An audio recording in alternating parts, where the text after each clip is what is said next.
She never raised her voice. She didn't have to. By the time they realized how dangerous her silence was, it was already too late.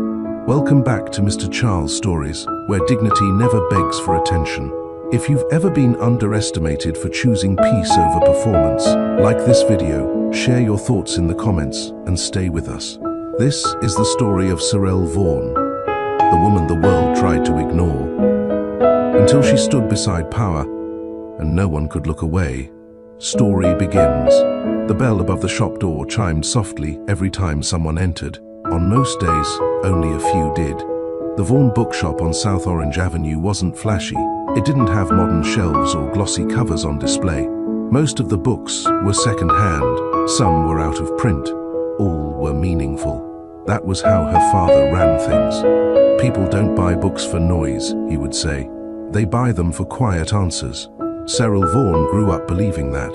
She learned early that silence wasn't the absence of sound. It was the presence of intention. While other kids on the block practiced speeches in debate clubs, Sorelle sat at the back, taking notes. While her classmates raised their hands to be seen, she waited until she had something worth saying.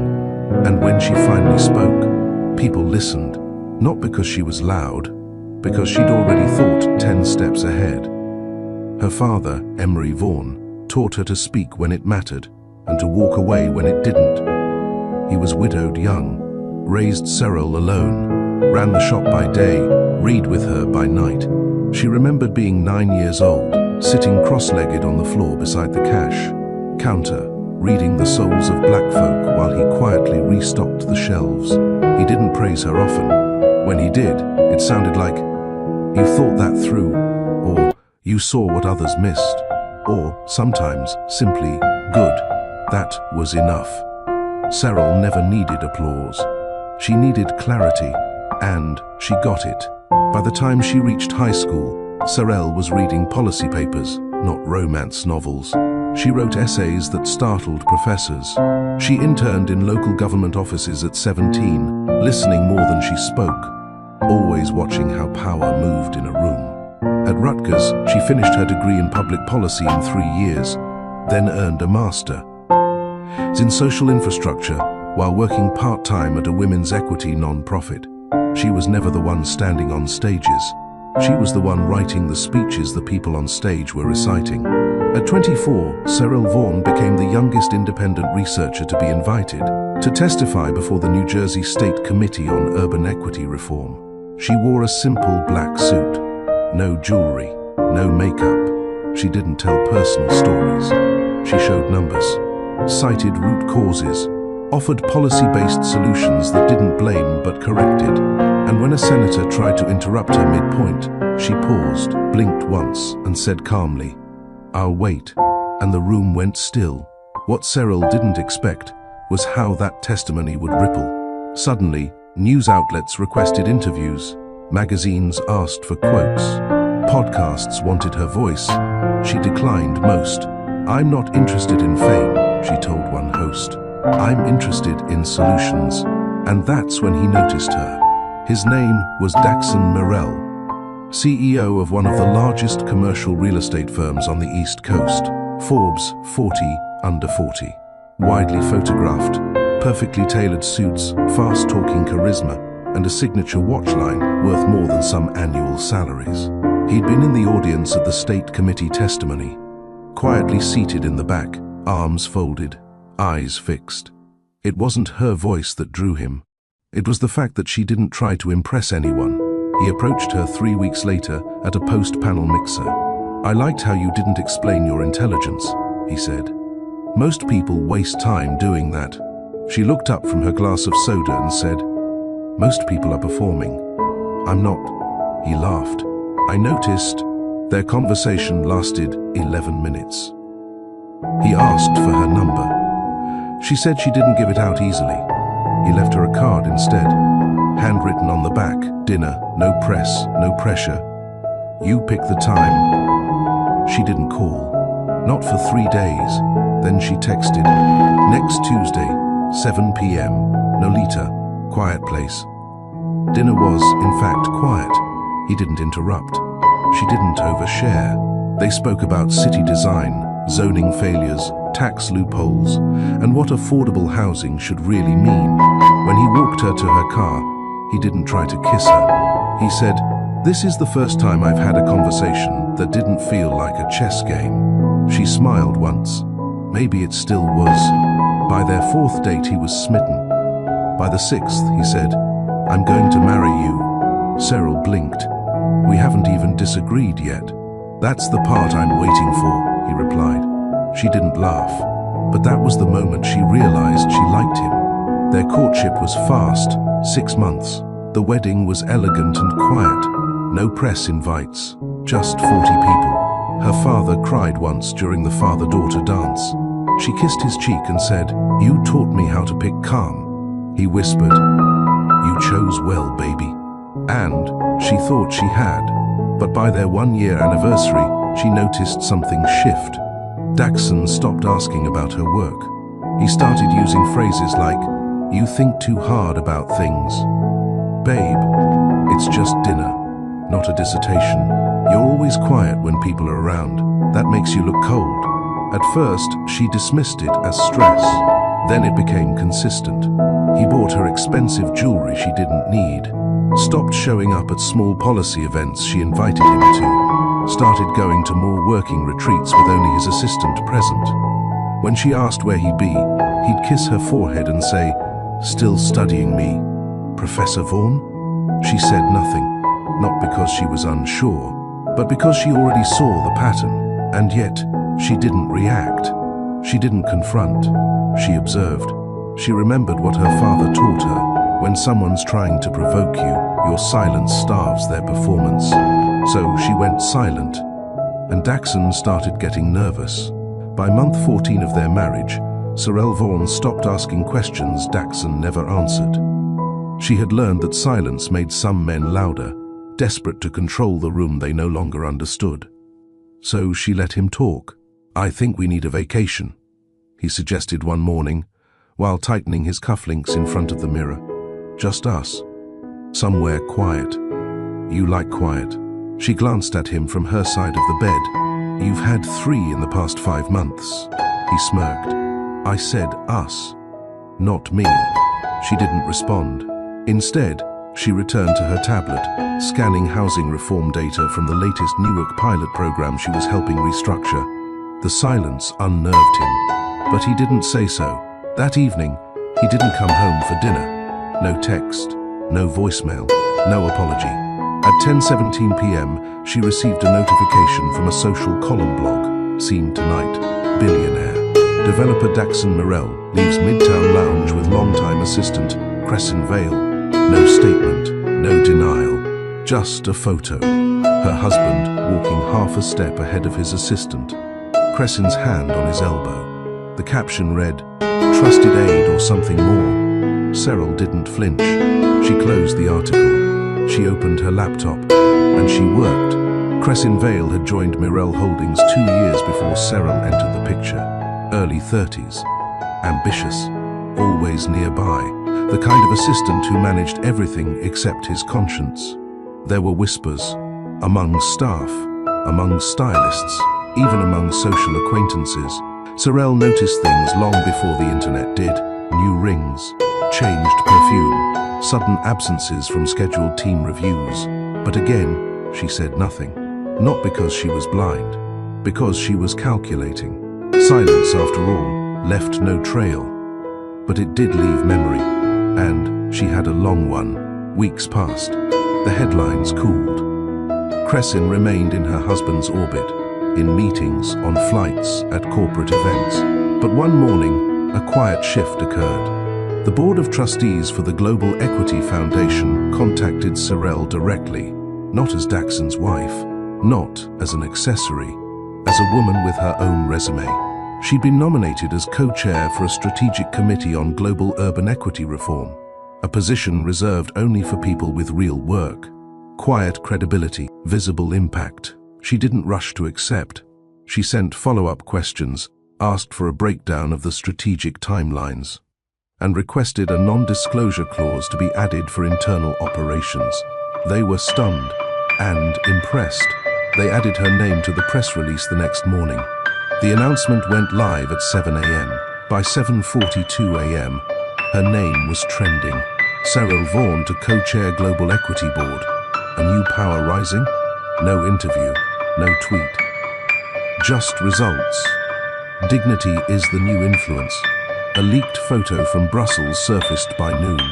Cyril in a fitted grey suit, standing beside economists, global advocates, and UN liaisons. No smile, no makeup, just presence. Daxon saw the photo on his office screen. He stared at it for a long time, then muttered, "She didn't even tell me she applied." But Cyril hadn't applied. She was selected because of her work, because of her silence. He called. She didn't pick up. He texted. No reply. He sent flowers. They were returned. He left a handwritten note. It never reached her. Her assistant screened it and shredded it on arrival. By Friday, he tried again, this time in person. He arrived home with dinner. She was in her office, surrounded by 4 open folders and a call scheduled with an advisory team in Johannesburg. "You're busy," he said, standing at the doorway. She looked up briefly. "Always have been. I thought we could talk." She gestured toward the files. "I'm doing what you used to respect me for." His face tightened. "You're punishing me." She stood slowly. "If this feels like punishment to you, Daxon, maybe that says more about your view of silence than mine." He didn't answer, and that scared him more than any shouting ever could. Cressin noticed the shift too. Suddenly, her invitations were rescinded from certain events. Board members who used to smile politely no longer acknowledged her in elevators. A client bluntly said during a pitch, "This project needs transparency and cleaner hands." She tried to confront Cyril once, in the hallway of the Mirel Holdings building. "You've made things uncomfortable." Cyril turned to her, calm, still, powerful. "I didn't say anything." Cressin snapped. "You didn't have to." Cyril's reply was cold and steady. "That's what makes it worse, isn't it?" And she walked away. Cressin's contract was reviewed 3 weeks later. A compliance audit exposed tampering in expense reports. Minor, but enough. She was terminated. Quietly, without press. No press release, no job offers followed. And as she packed her things, she watched Cyril's name trend again. The woman who never clapped back, but still won. That night, Cyril walked into her father's bookstore, now run by a family friend, and looked at the shelves that raised her. She ran her fingers across a hardcover spine and whispered, "Thank you," because silence had never been weakness. It had always been preparation, and now she was ready. Have you ever stayed quiet, not because you were weak, but because you were focused? Have you watched someone underestimate your silence, only to realize later they were never listening? If Cyril's story is already speaking to something you've lived through, hit that like button, drop a comment, and share this video with someone who needs the reminder: silence isn't surrender. It's strategy. Subscribe to Mr. Charles Stories for the next chapter, where silence meets exposure, and the world begins to shift. The Mirel wedding wasn't held in a ballroom. It was held in a repurposed art gallery in Soho. Minimalist, elegant, 90 guests total. No drone footage, no bridal magazine exclusives. Just tall glass windows, live cello music, and white orchids suspended from iron beams. Cyril chose the venue. She chose the dress too, a tailored ivory sheath, with no train, no sequins, and no veil. When the press asked later why there were no official wedding photos released, she responded, "Because we didn't get married for proof, we got married for presents." But even she had to admit, looking back, that Daxon liked the idea of presence more than the practice of it. The marriage license was signed after the ceremony. His hands were smooth, confident, hers steady. Their prenup was quiet but clear. He insisted she didn't need to work. She insisted on a clause that protected her intellectual property. He agreed, with a smirk, still planning to outgrow me. He teased. She didn't answer. She never answered when provoked. That was part of what made her so hard to read and so impossible to control. In the beginning, Daxon behaved like the perfect husband. He made breakfast, dropped in on her Zoom lectures, gifted her a private study lined with rare books, took her father out to baseball games every few weeks, even though he couldn't name 5 players. To the public, they were impeccable. He, the mogul in the 3000 blazer, she, the scholar with the quiet smile. To their inner circle, the story was slightly different. He's obsessed with her, someone once told a columnist off the record. But it's like he's trying to cage the sun, and even the most beautiful cages eventually rust. By month 3, he started correcting her in public. She didn't technically lead that research. She co-authored. Sorel's so humble, she forgets how young she is in the field. I joke she's the quiet storm, except when she gets too intense, and she'd just smile, because she already knew the difference between partnership and possession, and something inside her had started clocking the difference. Daxon often said he admired her strength. What he meant was that he liked her silence, as long as it didn't challenge his volume. At fundraisers, he placed her by his side like a living resume. At meetings, he asked her to translate policy terms for investors like she was a walking glossary. Sometimes he even introduced her as our resident brainiac. She never corrected him.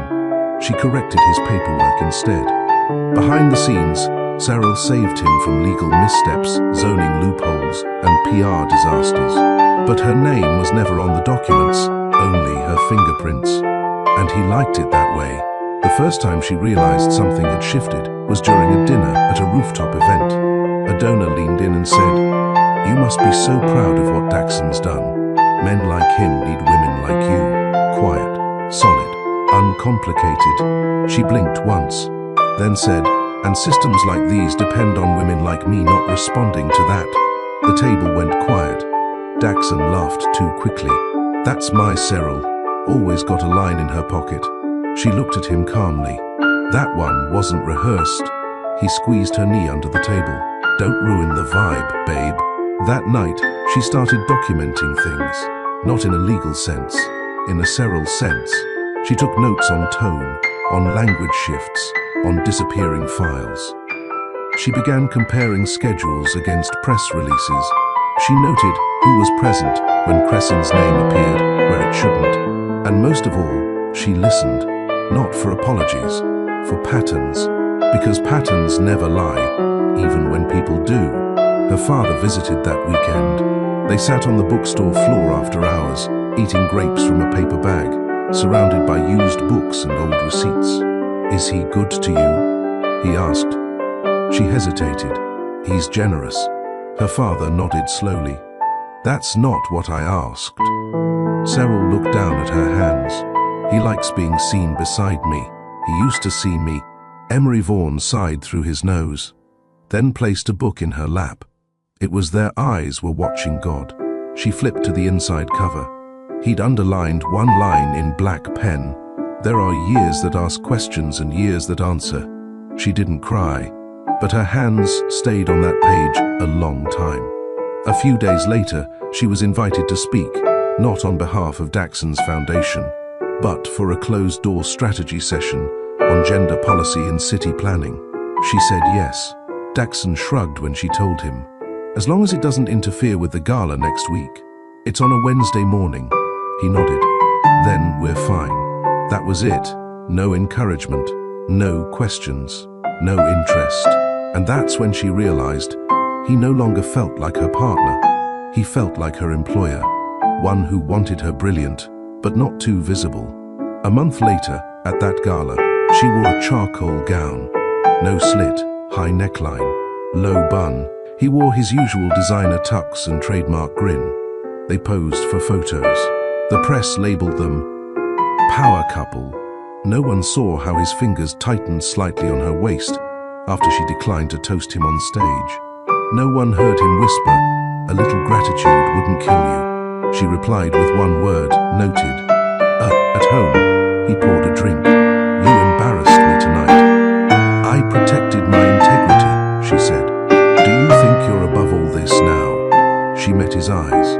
"No. I think I was always outside of it. You mistook my presence for belonging." He tossed back the drink, then tried to change the subject. "She went to bed The following morning, Daxon was gone before sunrise. He left no note, no text, not even his usual headed to site review voice message. Cyril didn't wonder where he went. She already knew. Not the location, the pattern.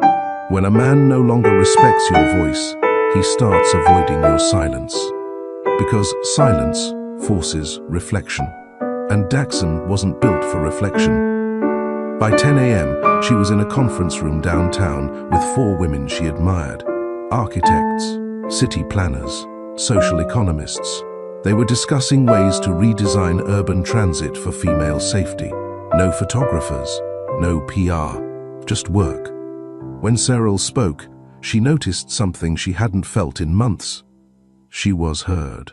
Without being explained, the youngest on the committee leaned in and whispered afterward, "You're the first woman I've seen in power who doesn't raise her voice or lower her standards."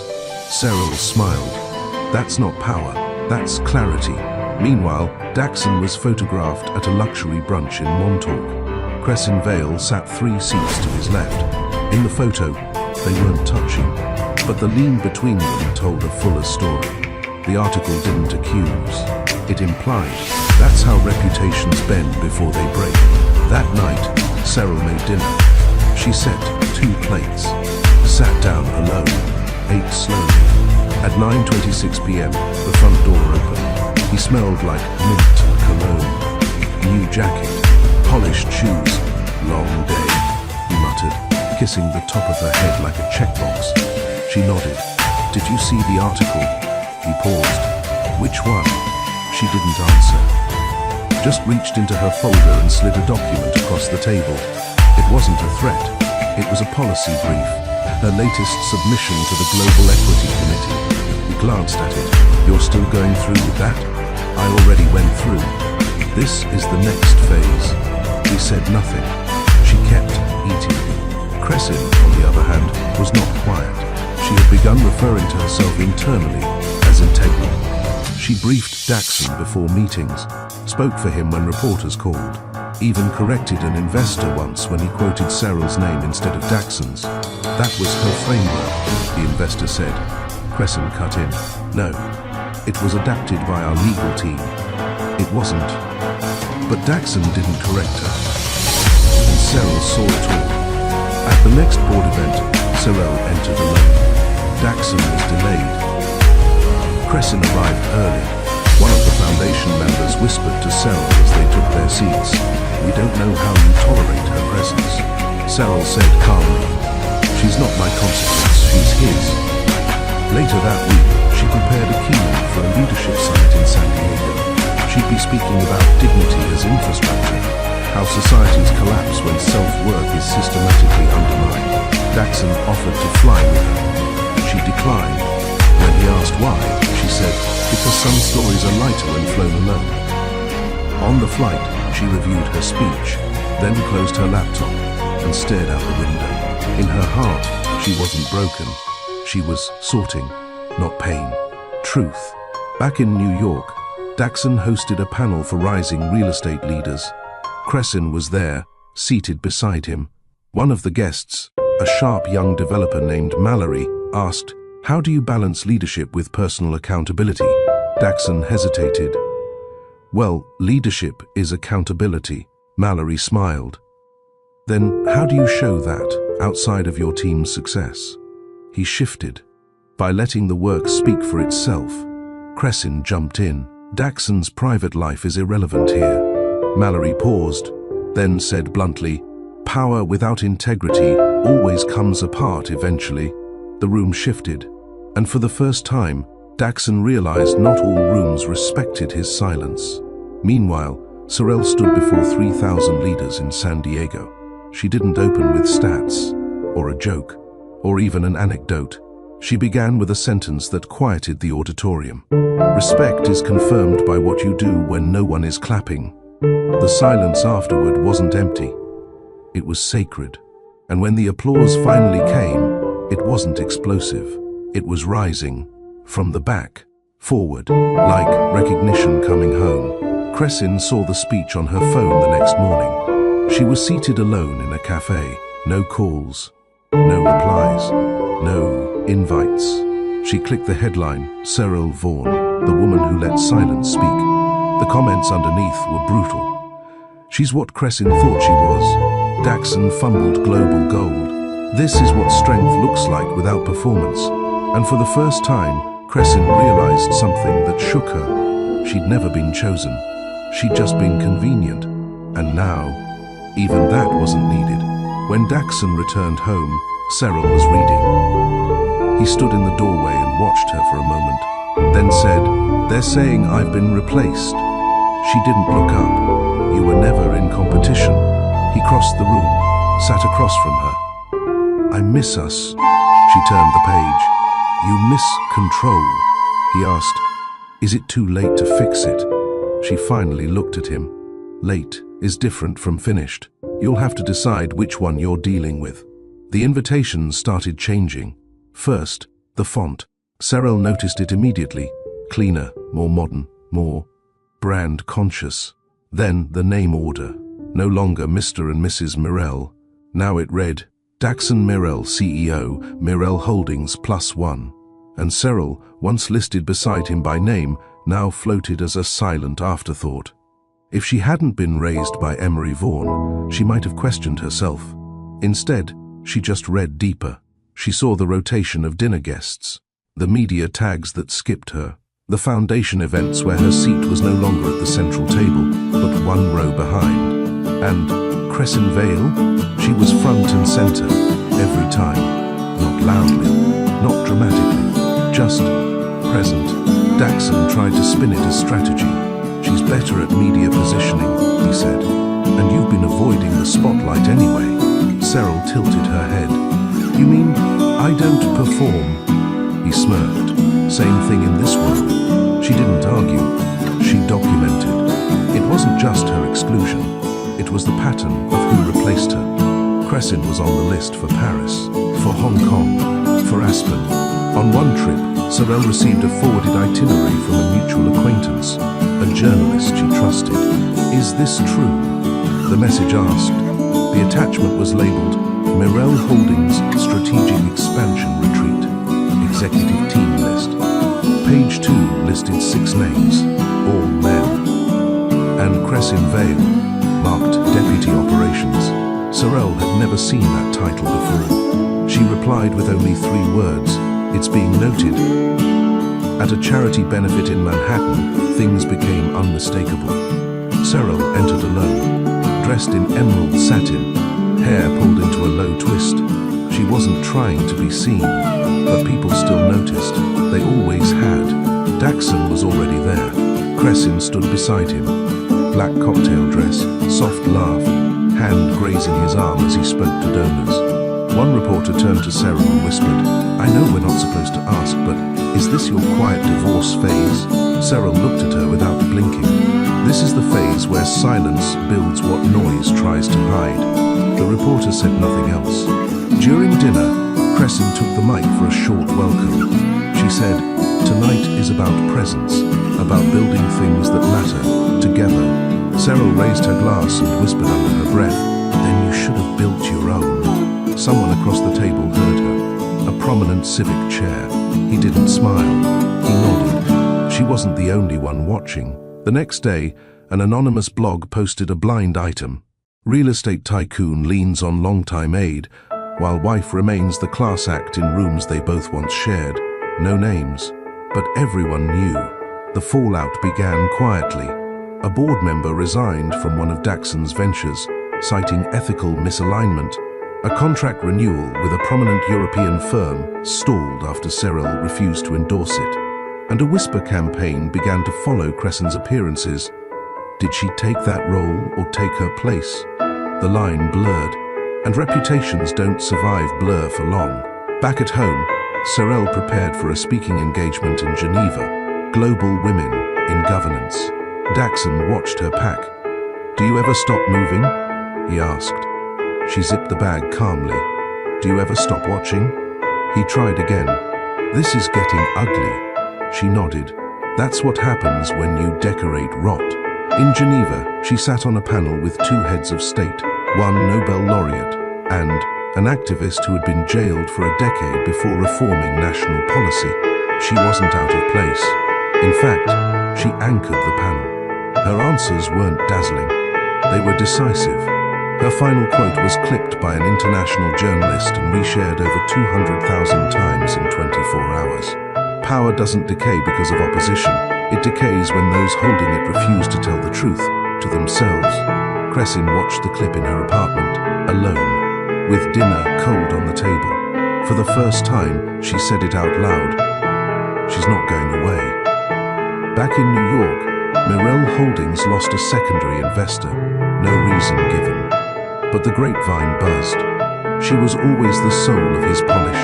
Now he's just expensive noise. And Cyril?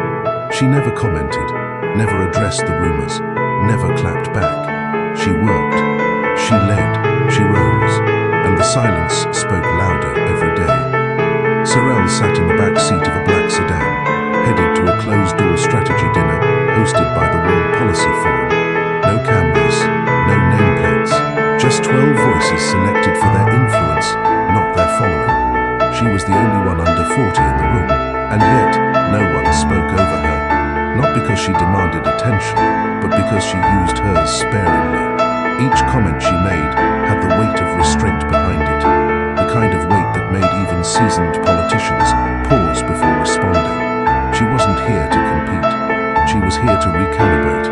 At the same time, across the ocean, Daxon was at a rooftop launch party for a new real estate app. The crowd was younger, flashier. His suit was midnight navy. His date? Cressin Vale, now introduced as his executive partner, an investor from Dubai, asked, "Is this your wife?" Daxon froze. Before he could speak, Cressin answered for him. "No, I support his operations.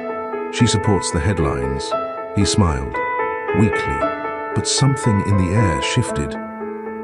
The investor's wife, a powerful hotelier, turned away mid-toast, and just like that, perception began to curdle. Cyril returned to New York 2 days later. She'd picked up a copy of The Economist at the airport. Her name was mentioned on page 14 in an editorial about redefining silent leadership. The phrase that stuck, "She makes silence look like command." She folded the page, placed it in her folder, and carried on. Back at Mirel Holdings, things weren't so seamless. A compliance query emerged about an internal grant process. It had Cressin's name on the approval memo. Minor, but enough to trigger a secondary audit. Daxon tried to contain it. "She's loyal," he insisted to the legal team. One partner responded, "That's not what matters anymore. Public trust does." Cressin felt the cold long before it reached the headlines. Emails went unanswered. Meeting invites were postponed. A project she pitched was shelved indefinitely. And the worst part, Daxon didn't defend her. Not once. She confronted him one evening in his penthouse. "You said I mattered. That this we was going somewhere." He poured himself a drink. "You got the perks." She stepped forward. "I stood by you. You stood near me," he corrected. "That's not the same thing." And in that moment, she realized what Cyril had known all along. Some people only hold you close when they think no one better is watching. Meanwhile, Cyril was preparing to attend the Global Summit on Dignity and Development. She requested a small team to accompany her. 2 advisors, 1 researcher, and her new executive assistant, a young woman from Queens named Alina, who reminded her of who she'd been 10 years ago. Focused, overlooked, precise. Alina asked, nervously, "Why me?" Cyril answered, "Because you're ready, even if they haven't noticed yet." At the summit, Cyril didn't speak first. She waited, listened, took notes. When her turn came, she addressed the panel with one line. "I've seen power up close. It often mistakes visibility for virtue." The room leaned in. She followed with structured insight, clear, moral, sharp. No anecdotes, no drama, just substance. A global health official turned to the moderator and said, "She should be running this forum." And just like that, another door opened. One she hadn't knocked on. One her silence had unlocked. Back in New York, things deteriorated quickly. The compliance review found inconsistencies in how Cresson had processed expenses. They weren't catastrophic, but they exposed a pattern of carelessness and favoritism. Daxon was advised to issue a quiet separation. No noise, no drama. He agreed. Cresson was informed by legal notice. No warning, no conversation. When she called him, he didn't answer. When she showed up at the office, his security detail blocked her. And when she emailed, all she got back was a standard closure letter. She left the building the same way she entered it 2 years ago, unnoticed. Cyril heard about the fallout days later from a reporter who asked for a quote. She declined. Instead, she forwarded the reporter a link to an upcoming panel she was leading on ethics and executive boundaries. No names, no sides, just direction. At home, Daxon tried again. He returned early, cooked dinner, lit candles, played soft jazz in the background, a mimicry of what used to feel real. Cyril walked in, removed her coat, sat. "You don't have to perform," she said. He exhaled. "I'm trying." She nodded once. Trying doesn't erase patterns. It reveals whether the apology is real or rehearsed. He looked down. "I miss being us." She responded softly. "You were never with me. You were beside me." But later that night, she stood by the window of her study, looking out at the city. Her phone buzzed. A message from Levan Cross, the strategist she'd met once in Geneva. "Watched your summit clip. Still thinking about your words on silent power. Dinner next month when I'm in New York?" She typed one word back, "Yes," then set the phone down and exhaled. Not because she was done, but because she was free. By morning, a new op-ed had dropped, The Quiet Rise of Cyril Vaughan, What Leadership Without Noise Looks Like. The final paragraph read, "In an age where outrage is often mistaken for strength, Cyril Vaughan reminds us that wisdom rarely needs to shout. It builds, and then, one day, it arrives, undeniable." And Cresson, she was never mentioned again. Because the world remembers the builders, not the ones who borrowed blueprints they didn't understand. The photo wasn't staged. It wasn't even official. It came from a diplomatic aide who snapped it during a break session at the Brussels Roundtable. Cyril Vaughan stood between two world leaders, one from Denmark, the other from South Korea. No smile, no theatrics, just her signature calm, slate grey suit, folder in hand, chin slightly raised, listening, not posing. The image made its way to a journalist in the EU media circuit, then to Twitter, then to newsrooms across 3 continents. By the time Cyril landed in New York, she was trending in 12 countries. The caption that went viral was written by someone she'd never met. "This is what quiet power looks like. No noise, no drama, just earned space." Daxon saw the image while at a fundraiser. Someone handed him a phone. "Your wife's blowing up global media." Again, he looked at the screen. Froze. No jewelry, no husband, no caption beneath his name. Just her, standing tall, unattached. "She didn't tell me she was going," he muttered. The man beside him chuckled. "She doesn't need to anymore." At home, Cyril didn't mention the photo. She unpacked, ate a light dinner, reviewed new briefing notes for an upcoming city proposal. Her assistant forwarded her the coverage. She skimmed it and moved on. But the silence around her said everything. Her inbox pinged with invitation requests, policy leaders asking for her insight, international programs asking her to guest lecture. And through it all, she gave no public response, not even a repost. The press had questions. Was this her separation statement? Is this the soft launch of a new career? Is Cyril Vaughan preparing to run for office? She ignored them all, because Cyril never spoke to speculation. She spoke to purpose. Meanwhile, Daxon panicked. He called 3 times. The first went to voicemail. The second was intercepted by her assistant. The third came with a text. "Let's talk. I owe you that." She replied with 2 words, "Not now." He sent flowers. They were returned. He mailed a handwritten note. It was shredded before she ever saw it. Her team knew how to filter for peace. He tried showing up to her speaking engagement at Columbia. Security turned him away. Cyril was no longer his plus one. She was her own orbit, and that's what unnerved him most. In public, he tried to control the narrative. She's focused on her work. I support her fully. We've both grown. That's normal. No tension, just transitions. But in private, his grip slipped. Investors noticed his energy was scattered. One campaign dropped him as an endorser. His team quietly discussed reputation rebranding, all while Cyril said nothing. During an exclusive roundtable in DC, a journalist asked her directly, "Do you have any comment about the rumors surrounding your husband's assistant and your professional shift?" She paused, took a sip of water, then replied, "I didn't need to convince anyone of my worth. I needed to keep working." And the silence that followed that sentence echoed louder than any scandal. That quote made national headlines. Cyril Vaughan breaks her silence, without saying a word about the scandal. Worth over words. She works. He wonders. Levin Cross saw the clip on his flight from Geneva.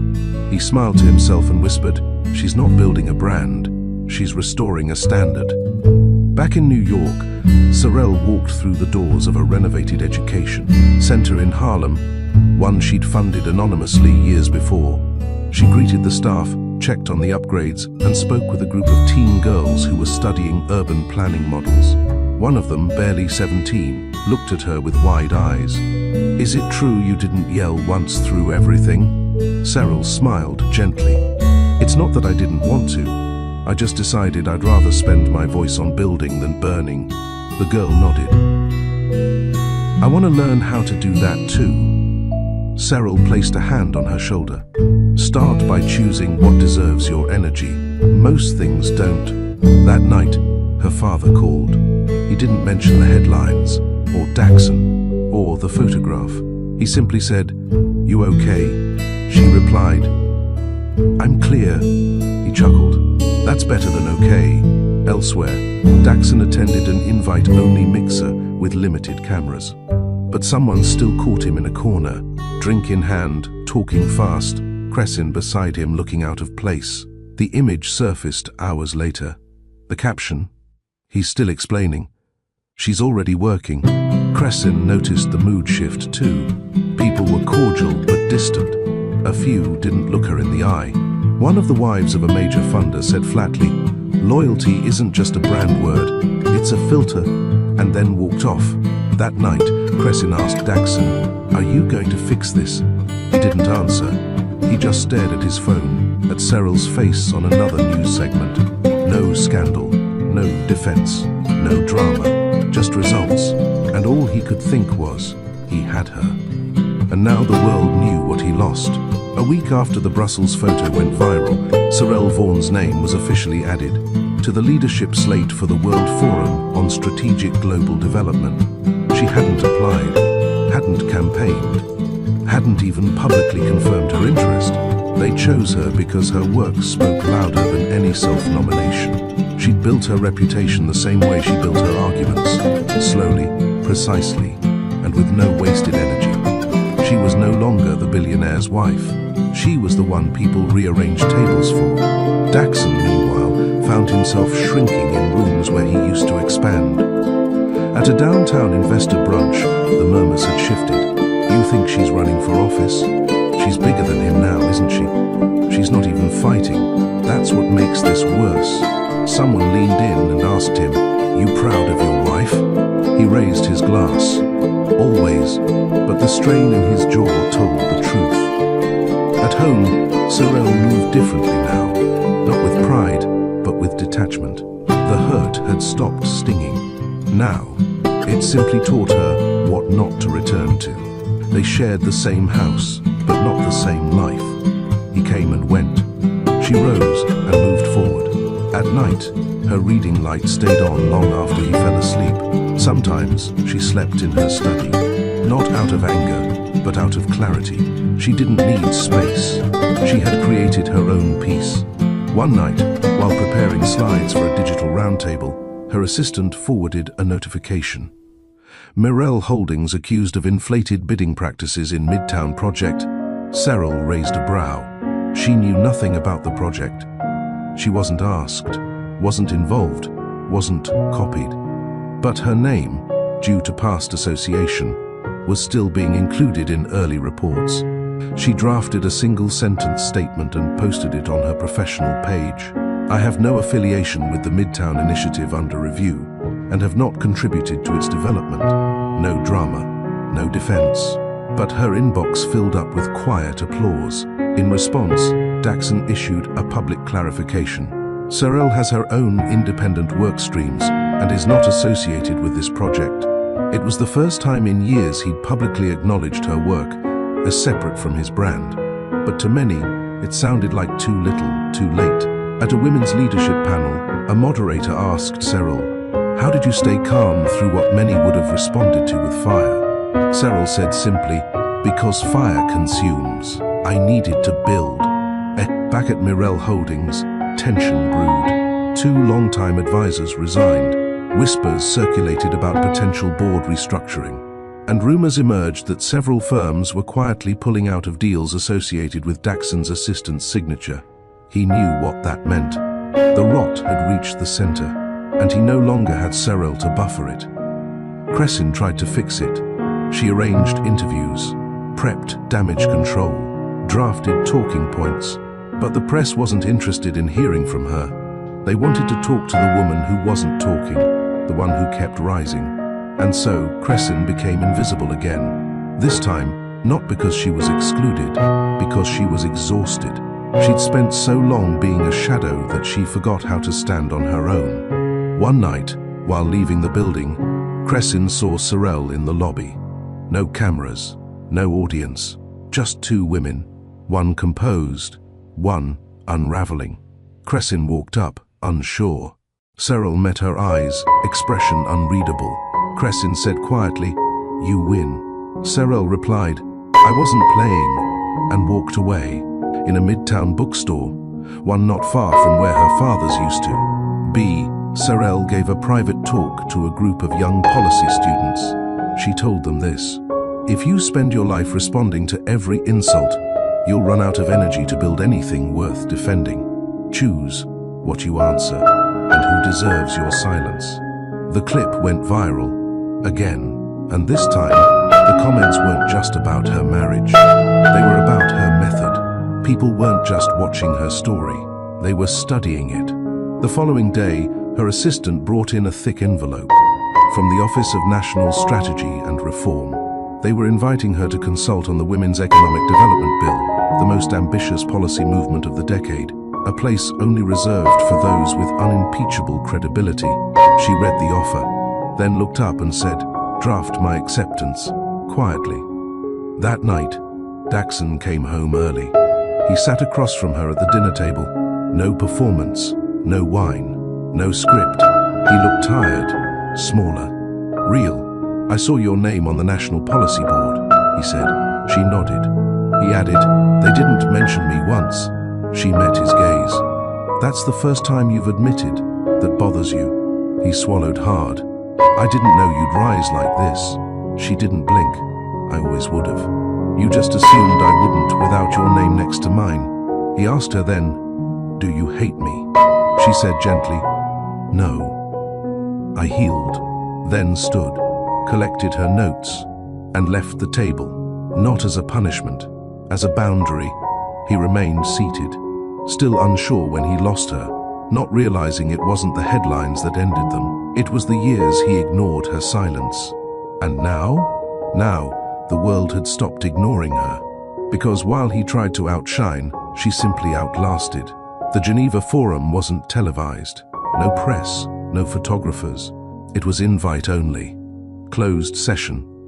Attendance was limited to 15 thought leaders shaping post-conflict policy reform around the world. Cyril didn't walk in like a celebrity. She walked in like a solution. Her folder was organized, her answers measured. No anecdotes, no ambition leaks. She offered frameworks, not opinions. Clarity over charisma. And for the first time in months, She felt like her voice existed in a room that didn't require her to perform to be respected. Seated 3 rows behind her was Levon Cross, international strategist, Atlanta-born, Swiss-based, private to a fault. He wasn't moved by titles. He didn't clap because of trending names. He listened for patterns, observed behavior. And Sorrel? She had his attention long before she ever spoke.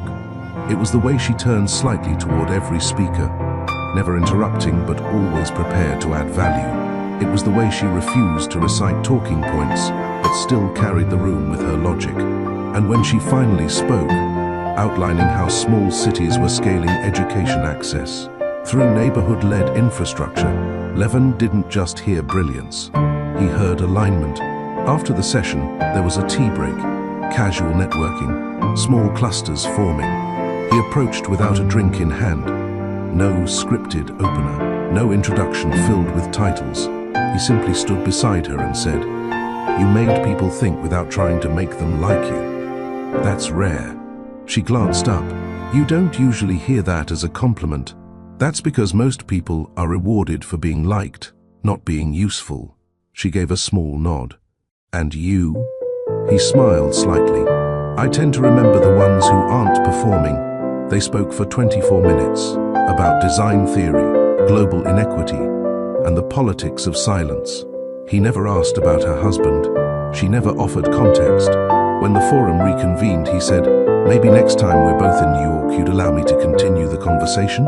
She replied, "Only if the conversation still deserves it." He grinned. "I'll earn that." Back in New York, Cyril resumed her routine.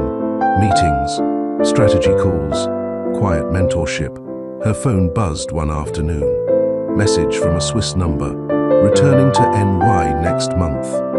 Would still love to earn that second conversation. She stared at it, then replied, "Let's see how the world behaves until then." He responded with a thumbs up emoji, nothing more. And that made her smile. Meanwhile, Daxon's world shifted beneath him. The viral images, the keynote clips, the silent praise Cyril received. He tried to match her, booked more events, launched 2 campaigns, hired a new image consultant, but it all came across as forced. One review called his recent speaking gig a man reaching for relevance, while the woman he once shared a stage with redefined it. Another commentator said flatly, "She's not moving quietly. We were just too noisy to hear her before." Cresson had been let go 3 weeks earlier. No press release, no comment, just an exit with no handshakes. The legal team managed it efficiently. Her access cards stopped working. Her name disappeared from internal documents. And just like that, she went from central to invisible. She tried to make contact with Daxon, with PR, with mutual friends, but no one responded. It was as if the system that once used her had swallowed her whole once she lost value. She booked a flight, disappeared into Florida, no farewell.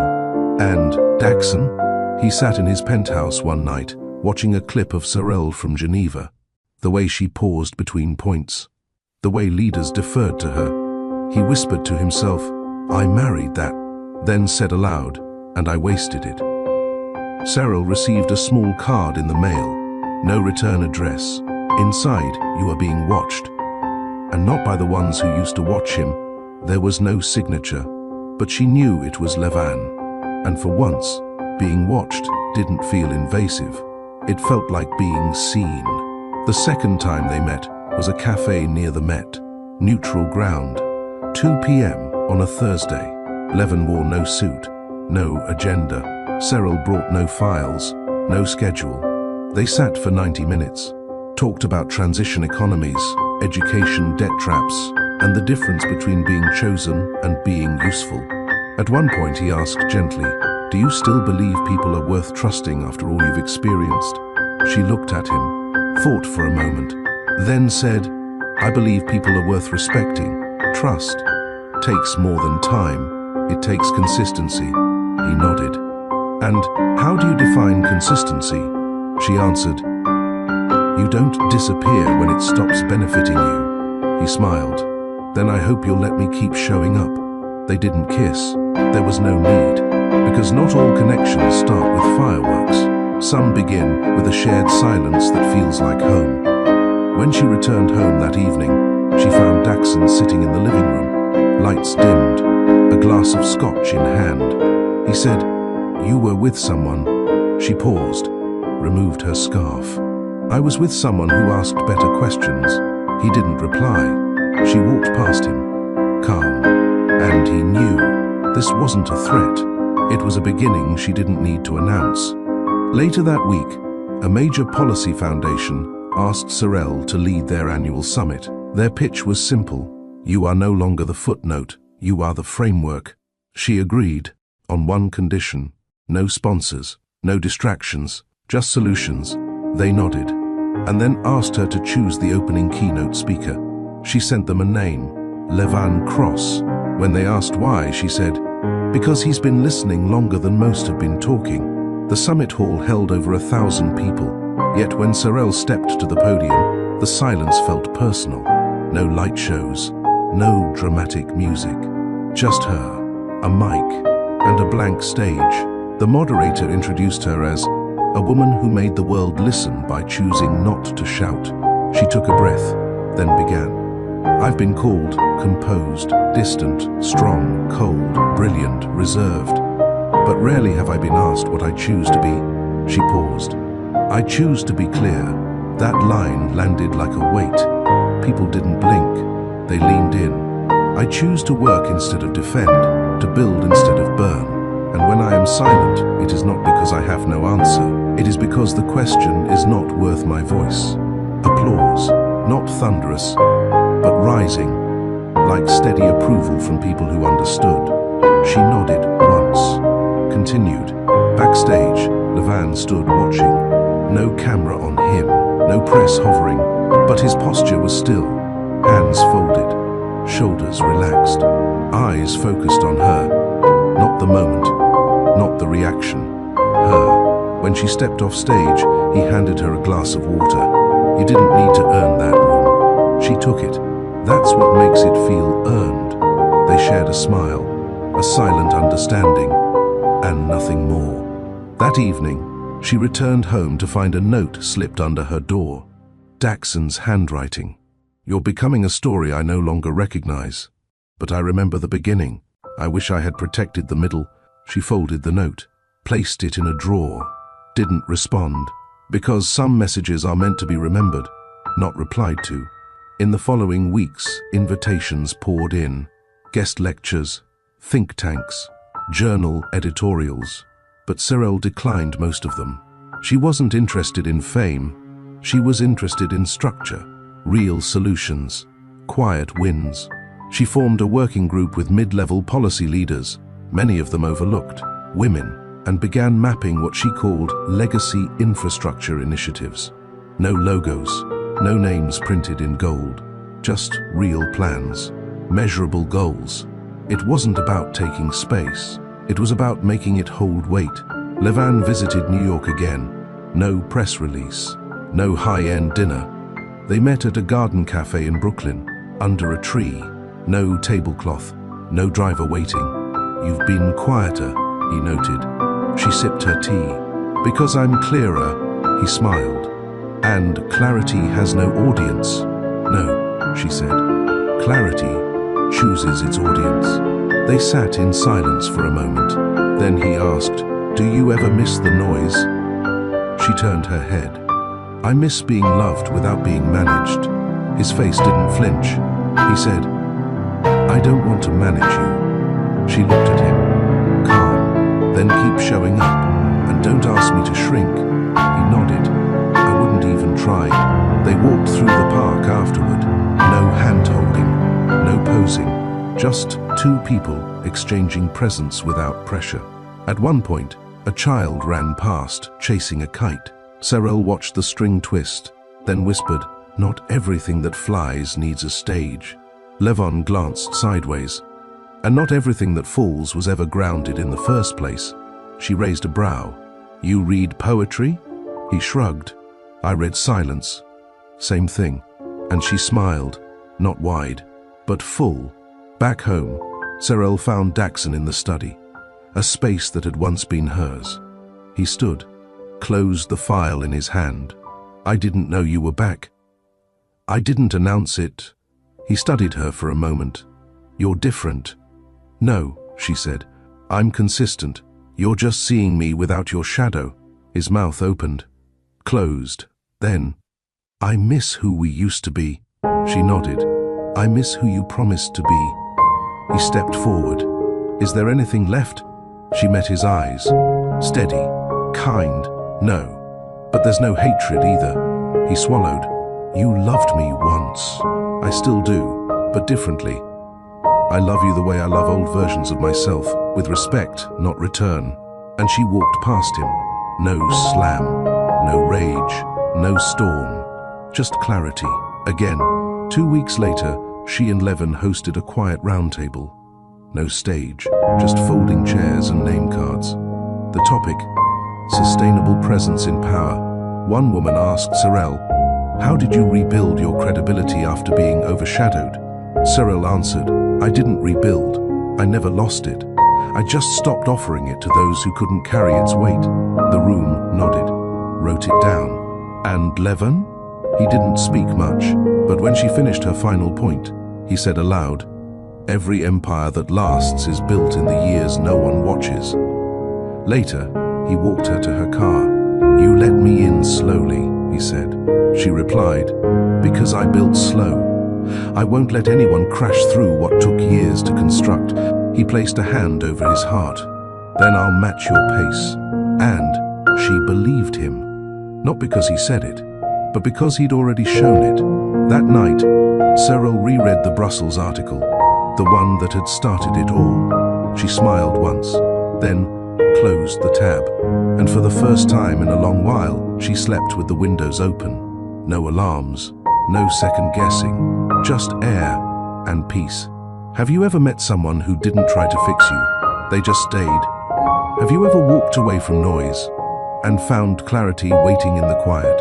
If Cyril's journey reminds you that true strength doesn't announce itself, it simply builds. Tap the like button, share this story, and leave a comment below. Tell us, what moment in your life made you stop performing and start being real? And if you're ready for the next chapter, where consequences catch up and clarity makes its loudest impact, subscribe now. The quiet rise isn't over yet. Daxon had always been a master of control. He knew how to adjust narratives mid-interview, how to flip tension into strategy, how to pivot from headlines to headlines that made people forget the last ones. But this time, the noise didn't bend. It echoed. Investors were nervous. Not because of a specific scandal, but because silence from Cyril had made too much sense for too long. And Daxon's visibility had started to feel like compensation, not confidence. He didn't know how to adjust to that. The cracks showed first in small ways. A government contract that had been pending for months suddenly fell through. No explanation, just a quiet withdrawal. A board member at one of his ventures resigned without comment. The media interpreted it as a signal. Internally, team members stopped pushing Crescen's name forward, even though she was no longer with the company.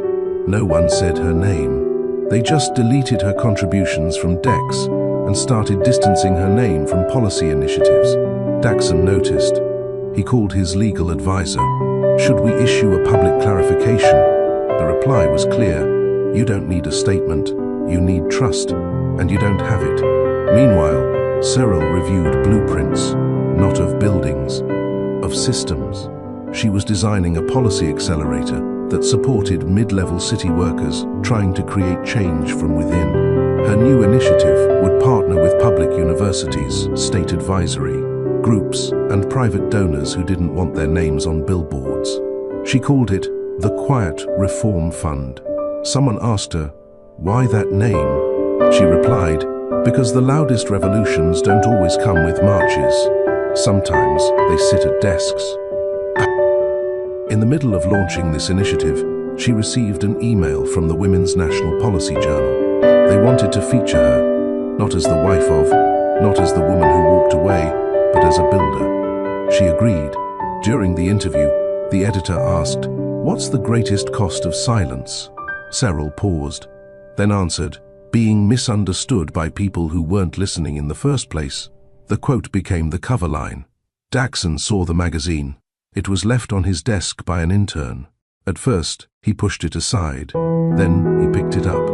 He flipped through slowly, his name absent from every page. It wasn't a story about revenge. It wasn't even about loss. It was about legacy, and he wasn't part of it. That's when his hand trembled, not out of anger, but realization. He hadn't just lost Cyril. He'd lost what her presence made possible. At a partner's event, he tried to retell the old narrative. "We had differences in vision. Happens to every couple at this level," someone replied casually, except she never had to explain herself to remain relevant. The room went quiet, and for the first time, Daxon didn't have a comeback. Back at her office, Cyril received a message from Levan. "The building blocks are becoming visible. Quiet isn't invisible anymore." She replied, "That was never the goal, only clarity." One afternoon, Daxon's head of operations knocked on his office door with a list. 6 projects. 4 flagged for review. 2 already stalled due to board inaction. "I don't understand," Daxon said. "These were airtight." The man hesitated. "They were when your reputation gave them lift." And then, slowly, carefully, without Cyril's shadow, people started looking at the details again. It wasn't meant to insult. It was a reality check. The next morning, a former investor published a blog post. It didn't name Daxon directly, but the subtitle was sharp. No matter how well a structure gleams, if the foundation was built on ego, it won't last. It trended for 3 days. Cyril's name appeared on a global speakers list, slated for Berlin. Keynote. Daxon saw it in passing on a Bloomberg ticker during a flight. He pulled out his phone, found the photo from their first anniversary. They were laughing. She had her hand on his chest. His eyes were on the camera. Her eyes were on him. He studied that detail for a long time, then shut his phone off and stared into the dark cabin for hours. At home, Cyril was reviewing applications for her Quiet Reform Fellowship. A name caught her attention. Someone from Newark, from a school she knew, a program she once funded anonymously. She invited the young woman for an interview. At the end of the call, the applicant asked, "Do you think silence is always the answer?" Cyril replied, "No, but it's always a strategy, and in the right hands, it becomes design." The girl whispered, "I want to learn that." "You already are," Cyril said. "You applied with no fanfare." That's a start. Later that evening, Cyril walked out onto her balcony with a cup of tea. The city buzzed below, not because of her, but it still moved, and that was enough. She didn't need to be the noise. She needed to keep building where others had forgotten how. And now, she wasn't building alone. Cressin hadn't returned to New York. She had slipped away quietly, assuming the storm would pass, that someone, perhaps Daxon, would call her back, offer her a new role, a better spin, a second chance. But silence followed her instead. Her last email went unopened. Her final voicemail was deleted, and no one corrected the record she once controlled. Because once a reputation crumbles, even whispers become evidence. In Manhattan, Daxon faced a boardroom packed with sharp suits and even sharper questions. They didn't yell. They didn't accuse. They simply asked, over and over, what went wrong? Why key deals lost steam? Why trust ratings dipped? Why press coverage became lukewarm after once being reverent? And behind every question was the one no one spoke aloud. What happens to a man when the woman who balanced him stops standing beside him? That same morning, Cyril walked into a classroom at the City Policy Institute. She wasn't there to speak. She was there to listen. A friend on faculty had invited her to sit in on a student-led design proposal for low-income neighborhood transit upgrades. She didn't wear heels or a blazer, just a soft wool sweater and clean notebook. At the end of the presentation, one student asked, "Did we miss anything?" Cyril smiled gently. "You explained every step. but skipped the emotional cost. What does it feel like to depend on a system that forgets your name when it approves a budget? The room went quiet. Then the note-takers started scribbling fast. Across town, Daxon's newest proposal was rejected by the city advisory panel. It wasn't personal. It was procedural. His application lacked proper community engagement strategies. The irony was brutal. Sorel had built an entire method around that very model, but he never listened when she offered it freely. Now, it was being used to measure him, and he fell short. He left the meeting early. No press stop, no spin. He went home, sat in his study, and read through the last policy brief Sorel had left on the kitchen counter over a year ago. This time, he didn't skim it. He studied it. Sorel spent the evening finalizing her notes for Berlin. She would speak about systems of trust, how power structures fail when built on loyalty without transparency. Alina, her assistant, walked in with tea. "You're the last to confirm travel." Sorel nodded. "Because I don't need to rush presents." She looked up. "Did you book Levan's panel?" Alina smiled. "Front row slot. He said he'll speak only if you introduce him." Sorel grinned. "Then I guess I'll speak first." Levan had been consistent. No promises, no pressure, just presence. He called when he said he would, showed up when he wasn't expected, spoke only when he had value to add. She once told him, "You don't interrupt." He'd replied, "I don't need to." It was the first time she realized how much she'd gotten used to being managed instead of witnessed.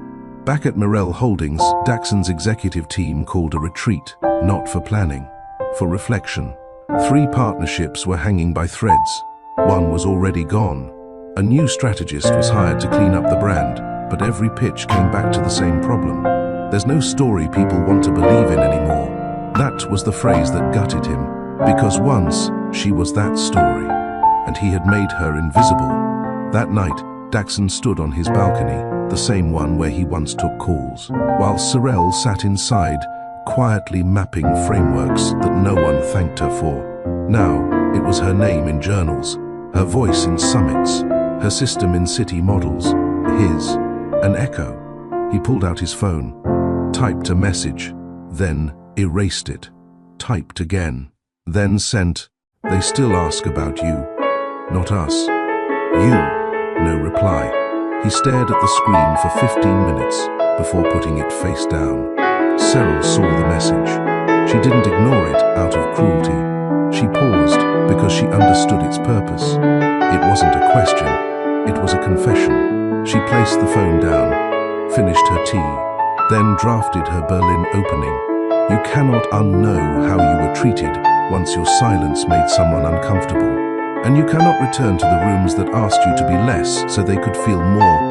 3 days before the Berlin flight, she met Levin for dinner.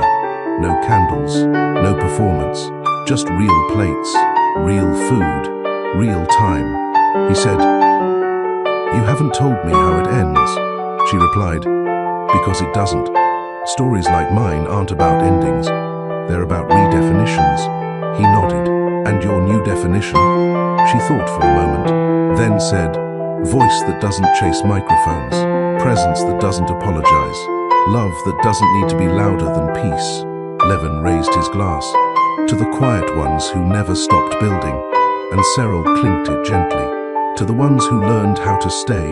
The plane touched down in Berlin under a soft grey sky. No cameras waited at the terminal. No applause greeted Sorel as she stepped onto the tarmac. But everyone in the Forum Center knew she had arrived.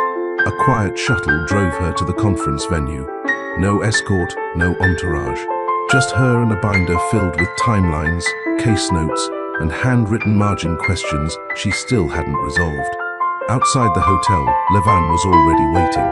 Not because he needed to be seen, but because he'd promised, "I'll be where the work matters."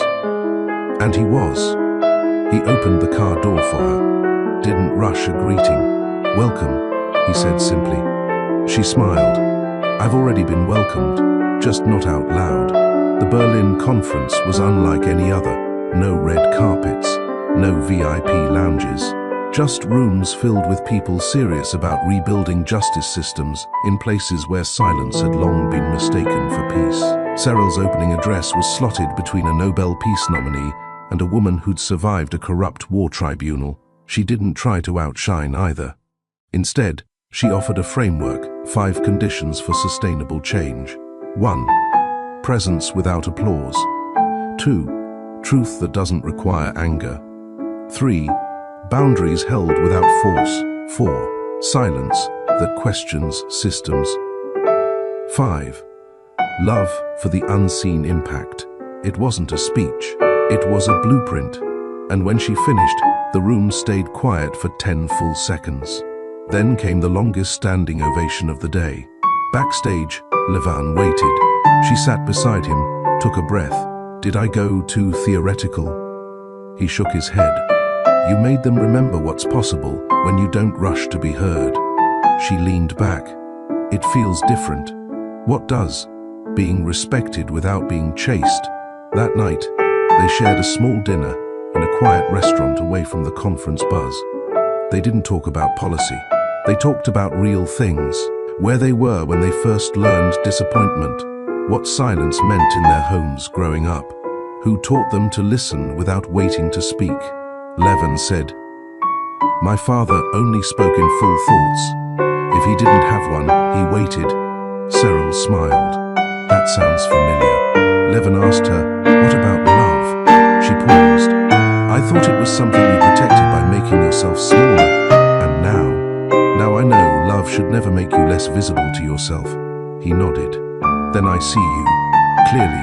And she believed him. Back in New York, Daxon sat in the backseat of a luxury SUV outside the launch of a new waterfront project. Dozens of cameras. Speeches, flashy architecture. But his name wasn't on the headline. He was listed as a minor partner, a silent investor. His assistant asked, "Do you want to go inside now?" He looked out the window and replied, "They don't need me anymore." And for the first time, it wasn't just a feeling, it was a fact. Cyril's Berlin sessions were republished by academic journals across 5 countries, translated into 3 languages, cited by senior advisors in state departments she once couldn't get a meeting with. She didn't brag. She simply filed her notes and responded to the next request with her usual, "What's the impact goal?"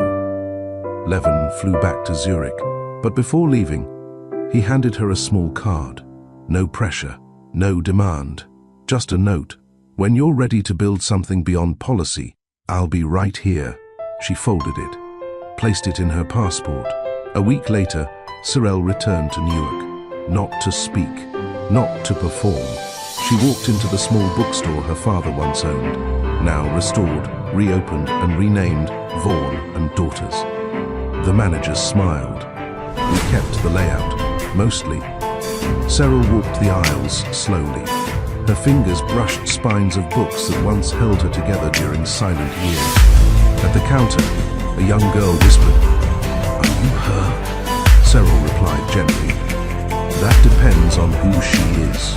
You're the one who never yelled but still got everything to change." Cyril chuckled softly. "No, I'm the one who remembered. Change doesn't come from volume. It comes from vision." Later, she sat alone in the back reading corner, her favorite spot from childhood. No spotlight, just a chair, a worn book, and a window facing a city that once forgot her name. She opened the fresh page and wrote 3 words in the margin: "Safety feels different." The following day, Cyril received an invitation. It wasn't from a media outlet or a global summit. It came from a small civic leadership program in Harlem. The email read, "Would you be willing to speak to 20 young women about staying grounded when the world either forgets you or wants to own you?" There was no PR team attached, no honorarium, just a room with folding chairs and big hearts. Cyril replied, "Yes. Let's keep it off record." And that's how, 3 days later, she found herself sitting on a wooden stool in a recreation center, without slides, without a microphone, just stories. She shared how she learned to write policy from the margins, how being underestimated made her sharper, how love, when real, never demands that you go silent to keep peace. A girl with long braids raised her hand, unsure. How do you know if you're healing or just hiding? Cyril smiled softly. You stop hiding when your boundaries no longer feel like punishment. You start healing when your silence no longer feels like escape, but like protection. The room stayed still. Then, quiet rose. And for the rest of the evening, Cyril didn't teach. She listened. And that, the listening, was what moved them most. Afterward, one of the facilitators walked her out. That forehead kiss you gave that girl? Cyril blinked. Her story broke my heart. That kiss was all I could give. She hasn't spoken to anyone in 6 months, the woman whispered. That kiss will last longer than your speech. Meanwhile, Levan sent her a message. I'm near Boston next week. If you'd like a quiet space to think, I know a place. She replied, tell me more. It turned out to be a small cabin near a lake in a town with no real traffic, no luxury, no schedule. She took the train, no security, no announcement. Levan met her at the station in a sweatshirt, holding 2 coffees. They didn't hug, they didn't make it formal, just eye contact that said, you chose to come, I see that. The cabin had 1 large reading chair, 1 fireplace, a long kitchen counter, and silence that didn't press on her. She exhaled, and for the first time in years, her shoulders dropped without instruction. That night, they made dinner together. Nothing elaborate. Pasta, a salad, a shared rhythm. He set the table. She poured the drinks. He didn't ask for a conversation. She gave him one anyway. I used to be afraid of peace, she said. It meant I had to hear myself think. And now I want silence more than applause. He didn't respond. He simply reached across the table and touched her wrist. Not possession, just presence. After dinner, they sat in the reading chair, her legs tucked under her, his arm lightly around her shoulder. The fire crackled. No tension, no expectations. And when she closed her eyes briefly, he kissed her forehead once. Not to start anything, but to thank her for being real. She didn't say anything, but her hand found his. That was enough. The next morning, she stepped outside to watch the water. No foam, no headlines, just fog lifting from the lake like a promise of clarity. Levan joined her, handed her a cup of tea, asked, did you sleep? She nodded. First night, I didn't dream of being chased. He looked at her. By what? Expectations, roles, versions of myself. I was tired of feeding. He didn't offer advice. He just said, welcome to stillness. Back in New York, Daxon finalized the sale of one of his holdings. The buyer didn't mention Cyril, didn't ask for his personal brand value. The negotiations were clean and distant. He called his lawyer afterward. They didn't ask a single question about my leadership reputation. The lawyer replied, that was the point. It didn't add value. Daxon ended the call, sat in the same penthouse that once felt like the top of the world, and realized it had become a box with mirrors. That evening, Cyril received a voicemail. Daxon's voice, soft, hesitant. I used to think you were too quiet for your own good. I know now you were quiet for mine. I know I'm not owed your voice anymore, but if you ever choose to speak to me again, I'll listen. No expectations. She didn't delete the message, but she didn't return the call either, because some apologies are best heard, not reopened. Before returning to the city, Levan drove her into town. They sat in the car before the train arrived. He said, I'm not in a rush, but I'm not unclear. She looked at him. I know. He leaned in, not for a kiss, but for another forehead press. She leaned forward slightly. That's your thing, isn't it? No, he said. That's yours. I just get to witness it. She boarded the train and waved once through the window. Not goodbye, just recognition. That night, in her apartment, Cyril lit a candle. No wine, no television. She picked up a notepad and wrote, some people lose you quietly, not with slams or shouts, but with a realization that you're already elsewhere, being honored. She tore the page, folded it, placed it in her desk, then turned off the light and let the peace stay. The Global Summit on Women's Strategic Leadership had 3 floors, 18 countries represented, and zero tolerance for empty symbolism. No flashy branding, no celebrity panels, just work. Cyril arrived with a slim folder and no assistant. Alina stayed back in New York, per Cyril's request. "I need to walk in alone," she'd said. And she did. Delegates recognized her instantly, but no one rushed for selfies. Instead, they moved aside, not out of fear, but recognition. Because when someone's earned respect, their silence clears a path louder than footsteps. Her panel began at noon. Topic: Sustainable Power Beyond Popularity. The room filled. Quietly, intentionally, when the moderator introduced Cyril, she kept it simple.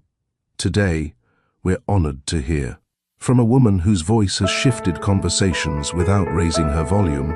Cyril stepped forward. She looked around the room, not for applause, but for attention. And then she began. "Respect is not built in spotlights. It's confirmed in what we do when no one's clapping." Silence, then nods. She continued. "I've watched leaders beg for platforms they weren't prepared to honor. I've watched institutions promote faces before understanding the work. And I've lived through being positioned before being respected." Her words didn't pierce. They landed. Steady, deep, measured. No one owes you reverence, but you owe yourself a standard. Keep it even when the rooms grow quiet. Levan stood at the back, arms crossed, head slightly tilted. He wasn't there to take up space. He was there to witness her in hers. When she stepped down from the stage, the room didn't erupt. It stood, without clapping, just rising. Some gestures don't need noise. After the panel, a policy director from Stockholm asked Cyril over tea, "How do you manage staying present without becoming performative?" Cyril stirred her cup slowly. "I remove the need to be understood by everyone. Then I focus on the few who are listening with intent. And how do you know who they are? They show up quietly. Over time." She didn't look at Levan, but the question hung there. Later that evening, Cyril returned to her hotel room, removed her heels, unclipped her name tag. She sat by the window, watched the city slow down. Her phone buzzed. "Levan, you were still the calmest person in the loudest room." She replied, "Because I wasn't trying to survive in it, just offer something it could carry." Meanwhile, back in New York, Daxon was navigating his own storm. A prominent publication released an investigative piece about financial irregularities in 2 of his previous development projects. While nothing criminal was confirmed, the article raised questions, and questions create shadows.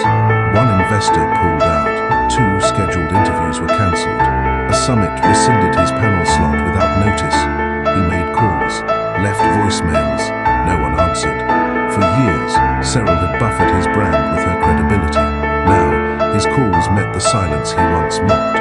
He stared at the framed photo on his desk, one from their early marriage. Cyril was looking away from the camera, mid-sentence. He'd loved that about her then. How she thought before speaking, how she never chased the moment. Now, that same trait haunted him, because her silence felt earned, his felt empty. Across the ocean, Cyril attended a private session for delegates working on cross-border equity reform. Each person was asked to share one turning point, personal or professional, that shaped how they defined leadership. When it was her turn, she spoke without flinching. Mine wasn't a moment. It was a pattern. I kept being invited into rooms where I was expected to validate someone else's presence, not offer my own. A woman across the table teared up. Another whispered, "I know exactly what that feels like." Cyril nodded and passed the mic. That night, Levan walked her back to her suite. They didn't talk much. They didn't need to. But as she paused at the door, he said, "There's something about the way you move through power that resets how people enter a room." She looked at him, tired but soft. "And what if I'm still learning that? Then don't rush. I'm not here to test your pace. I'm just here. Then, quietly, gently, he touched her face and kissed her forehead. No heat, just warmth, and she leaned into it, not because she was unsure, but because she was ready. The morning after the summit, Berlin's skyline was soft with fog. It diffused the city lights and made everything feel like it was moving slower than usual. But Cyril wasn't in a hurry. She'd been in fast rooms for too long. She wrapped her robe tighter and stepped onto the small balcony attached to her suite. Below, traffic murmured. Somewhere in the distance, church bells rang. It was a rare kind of quiet, earned, not given. She picked up her phone. No headlines about her, no posts twisting her message, just a quiet buzz of emails from women who'd attended the panel. One simply said, "I've never seen someone hold silence that loud." She closed her eyes. It wasn't validation she craved. It was confirmation that she hadn't wasted her pain. That same morning in Manhattan, Alina poured herself a coffee and scanned her inbox. Her name had been mentioned in the article exposing Daxon's mishandlings. A footnote, but still visible. She'd convinced herself that proximity to power would offer protection. It hadn't. One sponsor sent her a courtesy message, "We'll be postponing your pitch session until further notice." Another partner's assistant cancelled a networking brunch. No explanation, just sudden distance. Later that afternoon, a journalist reached out to Alina privately. She'd previously ignored his attempts to ask about the project budgets she managed. But now, he had names, numbers, receipts. "Would you like to comment before the full report drops?" She said nothing, but her silence didn't buy her time anymore. She paced her apartment. The same one Cyril helped her secure when she first moved to the city. The lease was in both their names. She hadn't told Cyril she never took her name off. Suddenly, the place felt small, not just in space but in dignity. She opened her laptop and drafted a message to Cyril. She didn't send it, because some redemptions need more than apologies. They need consequences. In Berlin, Cyril met Levan for dinner. It wasn't fancy, just a corner table at a quiet restaurant with handmade menus and real candles. He poured water into her glass before filling his own. "Can I ask something?" "You always can. Do you miss him?" She didn't flinch. "I miss what I hoped he would be. I don't miss who he was." That's a hard line to draw. It's not a line, it's a boundary. He leaned back, his fingers toying with the linen napkin. "And do you think there's ever real closure?" Cyril took a sip. "I think closure is sometimes just choosing not to carry what was never ours to hold." That night, Levan walked her back again. No words, just steps. And before she entered her suite, she turned to him and asked quietly, "Do you know what peace feels like?" He didn't answer with a definition. He stepped closer, brushed her curls gently away from her cheek and said, "Maybe it feels like this." Then he kissed her, slow, present, honest, and when they pulled apart, she didn't rush back inside. She stood there a moment longer, letting herself be held by something safe. 3 days later, Cyril returned to New York. Not for Daxon, for herself. She hadn't planned on reaching out, but when she checked her old P.O. box, there was a letter, handwritten, no return address. It was from his mother. Inside, one sentence stood out. "I don't know what he thought he lost, but I know what we all lost when you stopped showing up." She tucked it back into the envelope. Sometimes, silence travels farther than words ever could. She stopped by Rizel's main office. The team didn't know she was coming. The young receptionist blinked twice. "Ms. Van?" Cyril smiled softly. "Just Cyril today." Inside the workspace, a junior strategist was leading a session on ethical brand growth. She didn't stop when Cyril entered, and Cyril didn't expect her to. That's how she knew the legacy was real. It didn't need her name in every room. It needed her values in every decision. Elsewhere, Daxon was in damage control. But no amount of spin changed the silence that followed him. Investors who once crowded him at galas avoided him at elevators. The assistant who used to hang on his every word now clocked out without a backward glance. He tried to contact Cyril. 2 emails, no replies. 1 voice message. Whatever you think of me now, just know, I didn't know how to be enough for your silence. It scared me, and I filled it with noise. She didn't respond, because the apology wasn't meant for her healing. It was meant for his relief. And she wouldn't offer that anymore. At a private gala hosted by a non-profit partner, Cyril was invited to speak on resilience in legacy work. She arrived in a simple silk dress and no entourage. When her name was called, the room leaned in. She opened with, "Power means nothing if it can't survive outside applause. What you build only matters when it holds without you." Halfway through, she paused, looked directly at the young professionals in the back. The world watched my silence. But here's the truth. Silence is not absence, it's presence, measured. Somewhere in the room, someone exhaled like they'd been holding their breath for years. Alina saw a clip of that speech. She didn't share it, didn't repost. She simply turned off her screen and then called the ethics committee at her firm to tell the truth, not for credit, not for redemption, but because shame cannot be the last word in a story she helped write.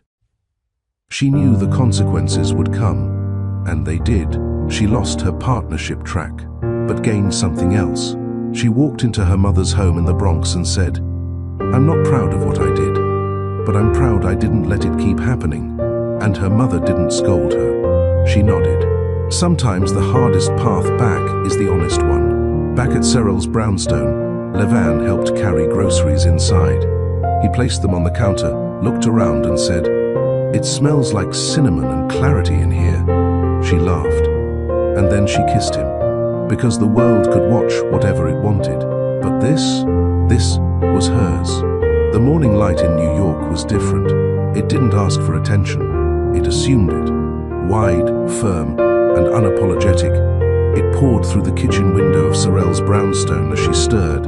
A small pot of oatmeal, barefoot, hair tied up in a wrap, a playlist humming quietly from her phone. She wasn't rushing anywhere. That felt new. For over a decade, mornings had been about catching up.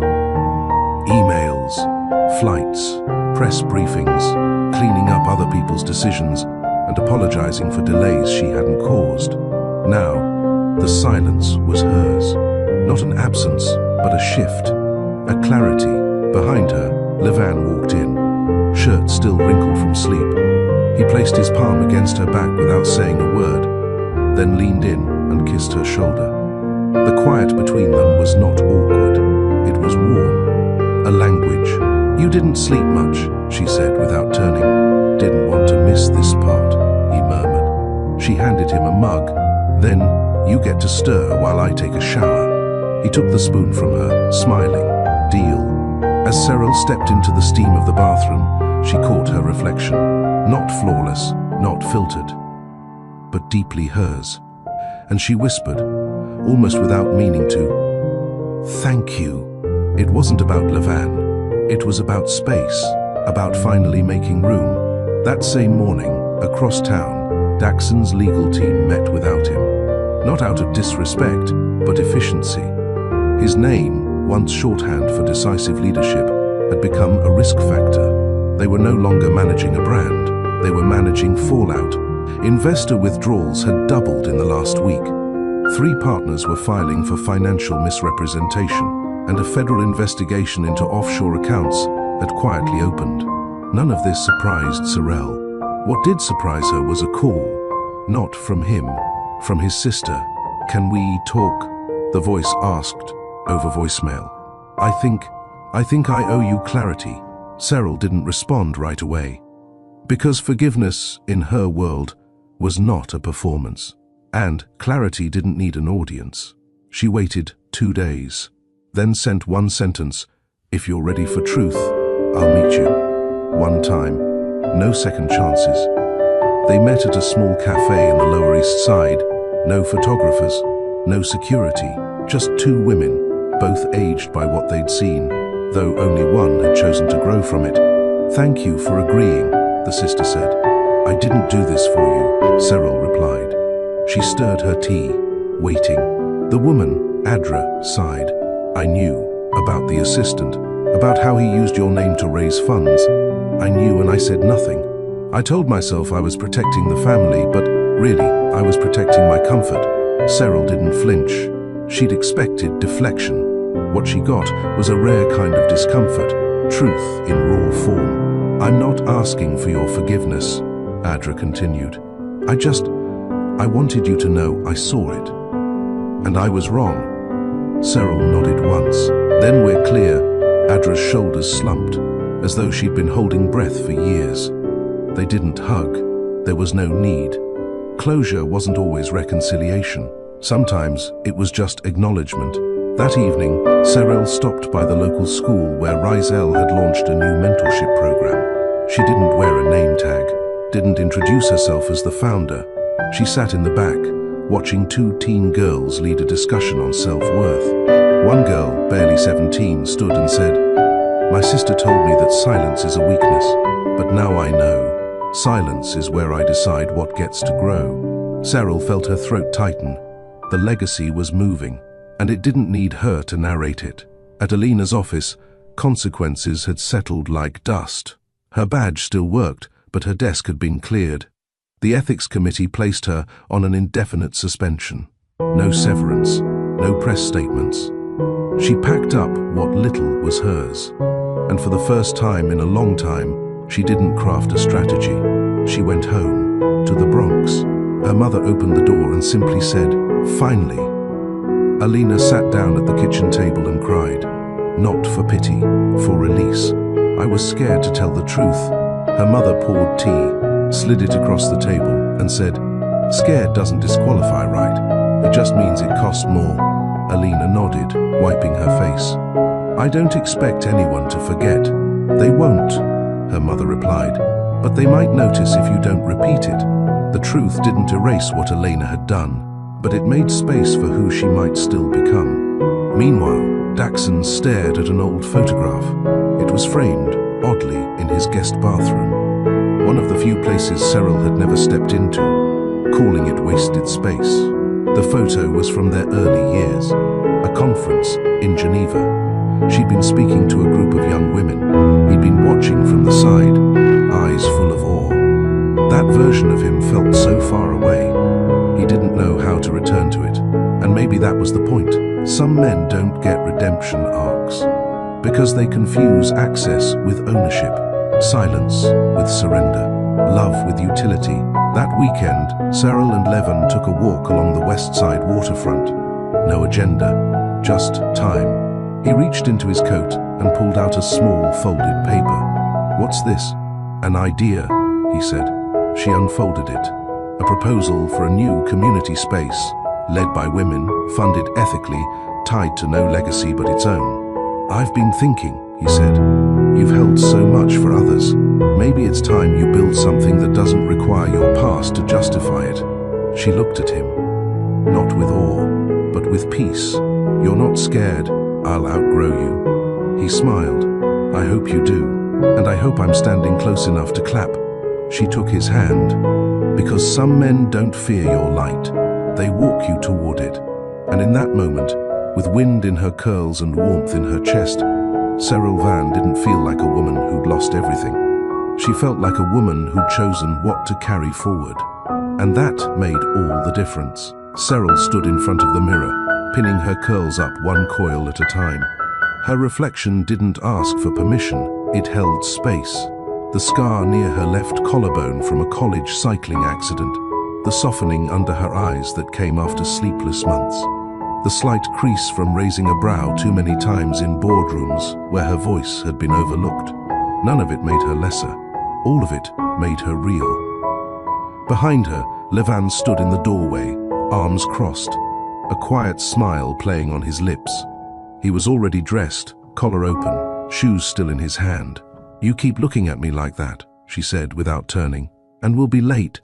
"I already texted them we'd be 30 minutes behind," he replied. Didn't say why.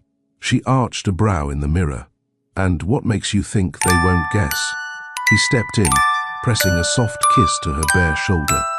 "Let them. You've earned softness." It had been nearly 2 months since the media fallout. Daxon's empire hadn't collapsed overnight, but it had buckled. The foundation of silence and performance couldn't hold under weight. Investors didn't walk away because of bad press. They walked because Sorel stopped defending him. Her absence, quiet, measured, intentional, was the loudest move of all. At the Rizal Foundation's new expansion event, the venue buzzed with energy. Not photographers, not press releases, just women, mothers, young professionals, returning citizens, mentors, and mentees, gathered in shared space. No one wore suits to impress donors. No one stood on stage to pretend power. They sat in circles, spoke with intention, laughed without watching their backs. Cyril arrived without a grand entrance. She sat next to a woman in a hijab, shared notes with a teacher from Queens, and listened to a 15-year-old girl explain why she wanted to become a financial analyst. Not for wealth, for knowledge. "You should be on the board," Cyril said after listening. The teen blinked. "Me? You already are," she said, sliding a blank name badge across the table. Real leadership wasn't handed down, it was handed over. That night, Levan made dinner. No apron, no candles, just jazz playing in the background, and 2 plates of pan-seared salmon. "You know," Cyril said between bites, "the last time someone cooked for me, he lied through the whole thing." Levan didn't flinch. He simply asked, what did he lie about? Being honest. They both paused. Then Cyril said, "I don't want to keep naming him. I want a future that doesn't orbit around what broke." Levan raised his glass. To what's being built, she clinked hers gently. With both hands, they finished dinner, washed dishes together, sat on the couch in socks. And when she leaned against him, head resting on his chest, feet tucked under her, it wasn't because she needed saving. It was because home had started to feel like someone again. Across the city, Alina sat at a long conference table, not in a law firm, not in a tower, but in a public community building where a restorative justice circle was being held. Her name had appeared on dozens of headlines, not as a whistleblower, but as a willing accessory to unethical behavior. She didn't deny it. Instead, she attended each circle as required, spoke only when called upon, listened, apologized, showed up the next week, and the next. Trust wasn't earned through speeches. It was rebuilt through presence. During one session, an older woman asked, "Why didn't you speak up when you saw the lies?" Alina replied, "Because I thought loyalty meant silence." The woman nodded slowly. "What do you think now?" "Loyalty without clarity becomes complicity," Alina said. "And I let it." That evening, she didn't reward herself, didn't post about her journey, didn't caption it as growth. She just went home and journaled 5 things she'd done differently that week, and planned to repeat them. Daxon sat alone in a hotel suite, the kind booked for business trips that no longer came. He had filed appeals, hired PR experts, fired half of them, and released. A half-hearted apology that went viral for all the wrong reasons, but none of that mattered now. The board had removed his voting rights. 3 of his previous assistants filed official statements, and an anonymous source had leaked the real estate shell structures he used to funnel funds, structures Cyril had flagged quietly months before. His downfall wasn't dramatic. It was precise, ethical, and eerily calm. The same calm Cyril had mastered all those years beside him. He picked up his phone. No messages, no texts from people who once clung to his proximity. Only one missed call from an unknown number. And a voicemail, Cyril's voice. Short, clear. "I don't hate you, but I'm no longer the version of me who tolerated you." Click. He didn't cry. He didn't scream. He simply sat back and stared at the ceiling. Because sometimes silence is not emptiness, it's verdict. Later that week, Cyril met with Levan's sister, a pediatrician in Brooklyn who had been skeptical at first. "Let me guess," she said, eyeing Cyril as they sipped iced tea. "You're the one who made my brother stop running." Cyril smiled softly. "I didn't chase him." "Good," the woman said. "Because he only stops when something's worth stillness." They talked for hours. Not about Levan, about books, about community healthcare, about school zoning in black neighborhoods, about healing as a verb, not a destination. By the time Levan arrived to pick Cyril up, his sister was already planning a Rise L health initiative with her. He grinned. "Should I be worried?" Cyril laughed. "You're already outnumbered." The final chapter of this phase didn't come with a wedding, or an island trip, or fireworks. It came with Cyril standing in her old apartment one last time. Everything had been moved. Only a single envelope remained on the counter, her name handwritten on it. Inside, a check from a private buyer. Full asking price. No counter. She closed her eyes, smiled, and whispered, "Let it go." Then she walked out, heels clicking softly against the marble floors. Behind her, the door shut. Ahead of her, nothing but light. The scent of sandalwood lingered softly in the hall as Cyril stepped into the new Rise L headquarters. This wasn't a rebrand. This was a reclaiming. The building was smaller than the towering offices she once walked in, heels sharpened by survival. But the warmth in its wood panels, the way the windows caught the early morning light, the laughter echoing from the kitchen where interns brewed coffee, all of it felt earned. Levan stood by the window, reviewing logistics with a local contractor. He wore a navy sweater, sleeves pushed up, hair still damp from the early train ride in. "Good morning," he said without looking, but the softness in his voice shifted when he sensed her there. "Morning," she replied, setting her bag down on the wide, reclaimed oak table that served as their shared work surface. He turned. "I was thinking we turned the upstairs into a quiet resource library." Cyril nodded. "And a private meeting space for counseling." Their hands touched over a shared blueprint, not grabbing, not clinging, touching in a way that signaled presence, not possession. In the corner of the room, a photo hung. A group portrait from the expansion event. No titles, no captions, just women of all ages. Unposed, real. "That's the legacy," Cyril said. Levan looked over. "No, that's the beginning."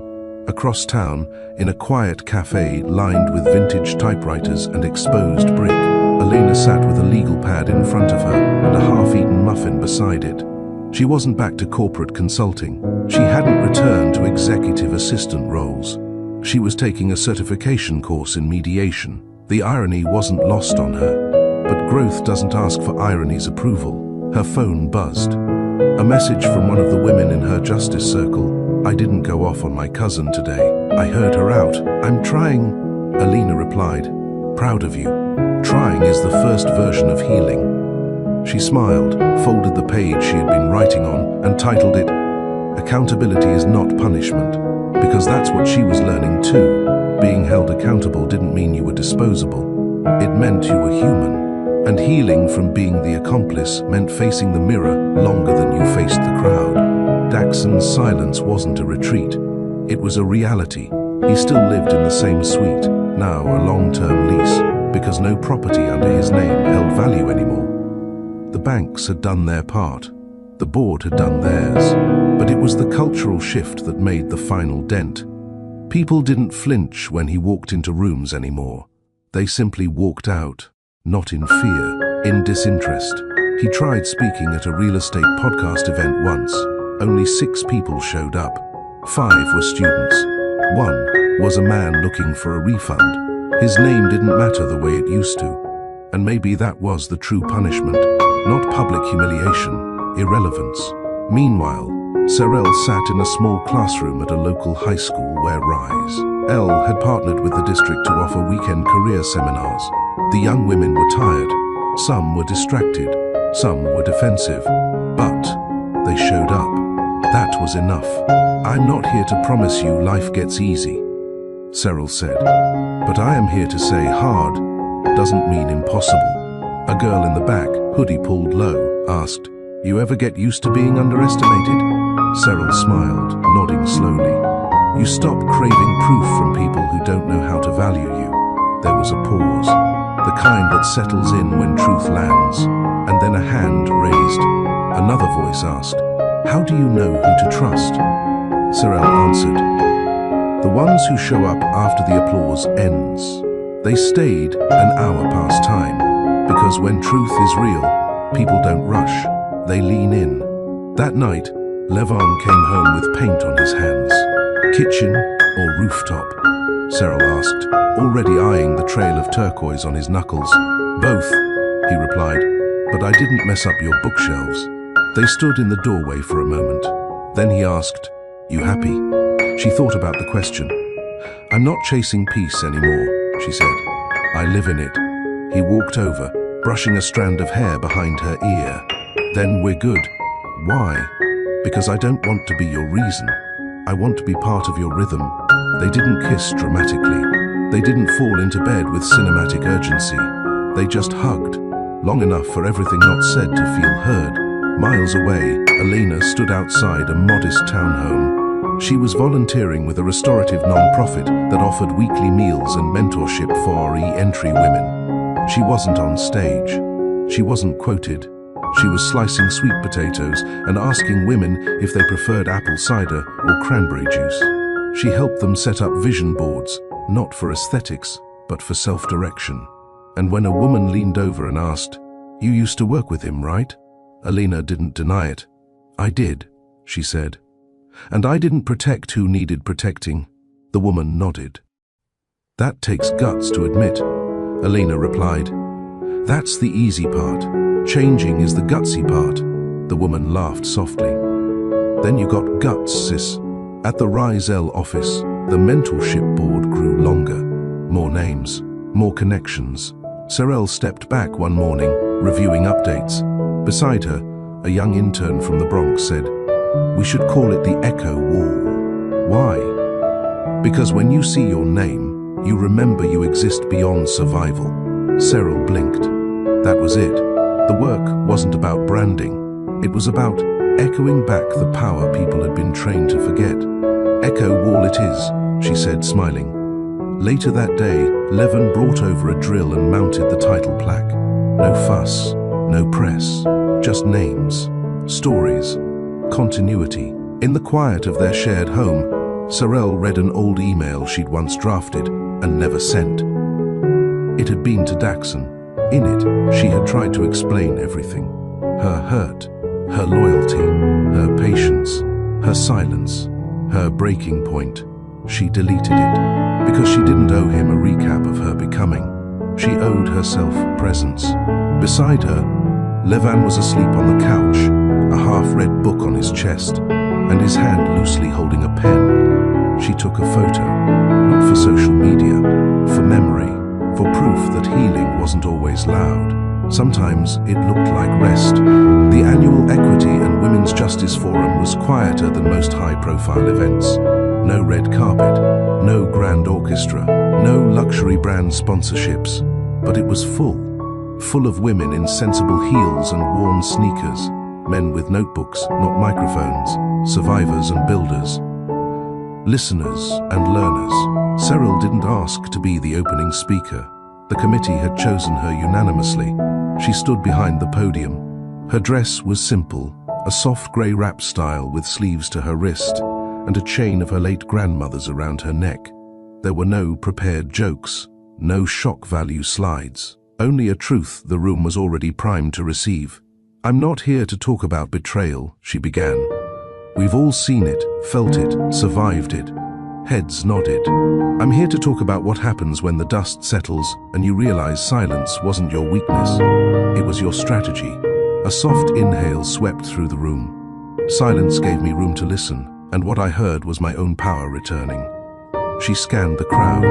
"You don't have to burn everything to rise, but you do have to stop standing where you're no longer seen." In the back row, Elena sat quietly. She had applied to attend like everyone else. No VIP status, no backstage pass.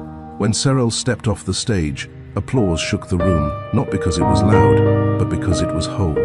Elena waited, not to ambush, not to apologize again, just to acknowledge. When Cyril finally came into the hallway, their eyes met. There was no guard, no expectation. "I didn't know you'd come," Cyril said, her voice calm but direct. "I didn't know I'd be allowed," Elena replied. Cyril didn't flinch. Permission isn't mine to give anymore. I know, Alina said, voice steady. I just wanted to say I'm still learning, still unlearning too. And what's the lesson? Alina exhaled. You can't call it loyalty if it requires silence in the face of harm. Cyril nodded once. Good. They didn't hug. They didn't cry. But something ended in that moment. And something else began. Later that evening, Cyril stood beside Levan on a rooftop terrace in Berlin. The city lights were soft beneath the clouds, and the air held a breeze that smelled faintly of cumin and roasted almonds from the street carts below. She leaned into him, quietly. You did well, he said. I didn't do it to prove anything. I know, he said, wrapping an arm around her. But it proved something anyway. They didn't toast. They didn't pose. They just stayed in the stillness that success, earned without violence, allows. Back in the States, Daxon tried to revive his presence.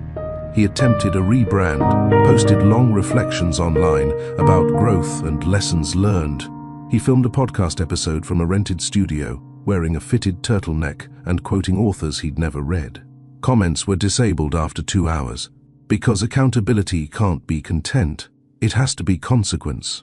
Months passed. Rizel expanded into 3 more cities. Their model shifted from just support to structured advocacy. They helped pass a new local ordinance that made non-disclosure agreements in harassment cases unenforceable within their county. The news barely made national press. But in courtrooms across the city, women began to speak more freely. And every time a woman said, "I'm not signing that," she carried Cyril's shadow beside her, not as a savior, as a signal. One Sunday morning, Cyril and Levan walked through the farmer's market hand in hand. A little girl selling handmade cards pointed at Cyril and whispered to her mother. "She's the lady from the video." Cyril caught the moment. The mother looked embarrassed and nudged her daughter forward. "I'm sorry," she said. "She watches your speech on repeat. She says you're the reason she wants to be a lawyer." Cyril crouched down to the girl's level. "You want to help people?" The girl nodded. "And wear nice clothes." Cyril laughed. "Both are possible." She bought 5 cards, not because they were perfect, but because someone's voice was beginning and deserved to be heard. A year later, Daxon's last business holding was quietly sold to a women-led equity firm. The acquisition contract included a clause, no founding advisory role will be retained. He wasn't invited to the ribbon cutting. He saw it on the news, from his phone, in an apartment he no longer called home. And when asked later in a rare interview, "What do you think was your biggest mistake?" he answered, assuming silence was the same as permission. Levan surprised Cyril on their anniversary with a handwritten letter. He didn't list everything he loved about her. He listed everything he respected. The way she paused before reacting. The way she asked questions people were afraid to answer. The way she refused to make her pain public if it helped no one. At the end of the letter he wrote, "Love made you gentle, power made you clear, but it's your integrity that made me stay." Cyril didn't cry. She smiled, because not every ending needs tears. Some endings look like beginnings built with better blueprints. Back at Rizel, the interns printed new affirmation cards to hand out at outreach events. One read, "I am not what I survived, I am what I rebuilt." Another read, "Healing doesn't have to be poetic, it has to be real." And another, Cyril's favorite, "Dignity is louder than revenge." That fall, the assistant who once chose complicity found herself sitting across from a teenage girl in a community center classroom. The girl had been caught falsifying a school report. Her punishment wasn't expulsion. It was a mentorship session. Elena leaned forward and said, "The truth doesn't always save you right away, but lying keeps you trapped longer." The girl asked, "You ever lied to protect someone?" Elena paused. "Yes. And it cost me more than the truth ever would have." She reached into her bag and handed the girl a copy of a workbook titled Integrity for the Next Generation. "Page 1, she said. "Start there. Thank you for staying with us through this journey." Today's story wasn't just about betrayal or power. It was about dignity, consequences, and what it means to rebuild with clarity. Cyril never shouted. She never plotted revenge.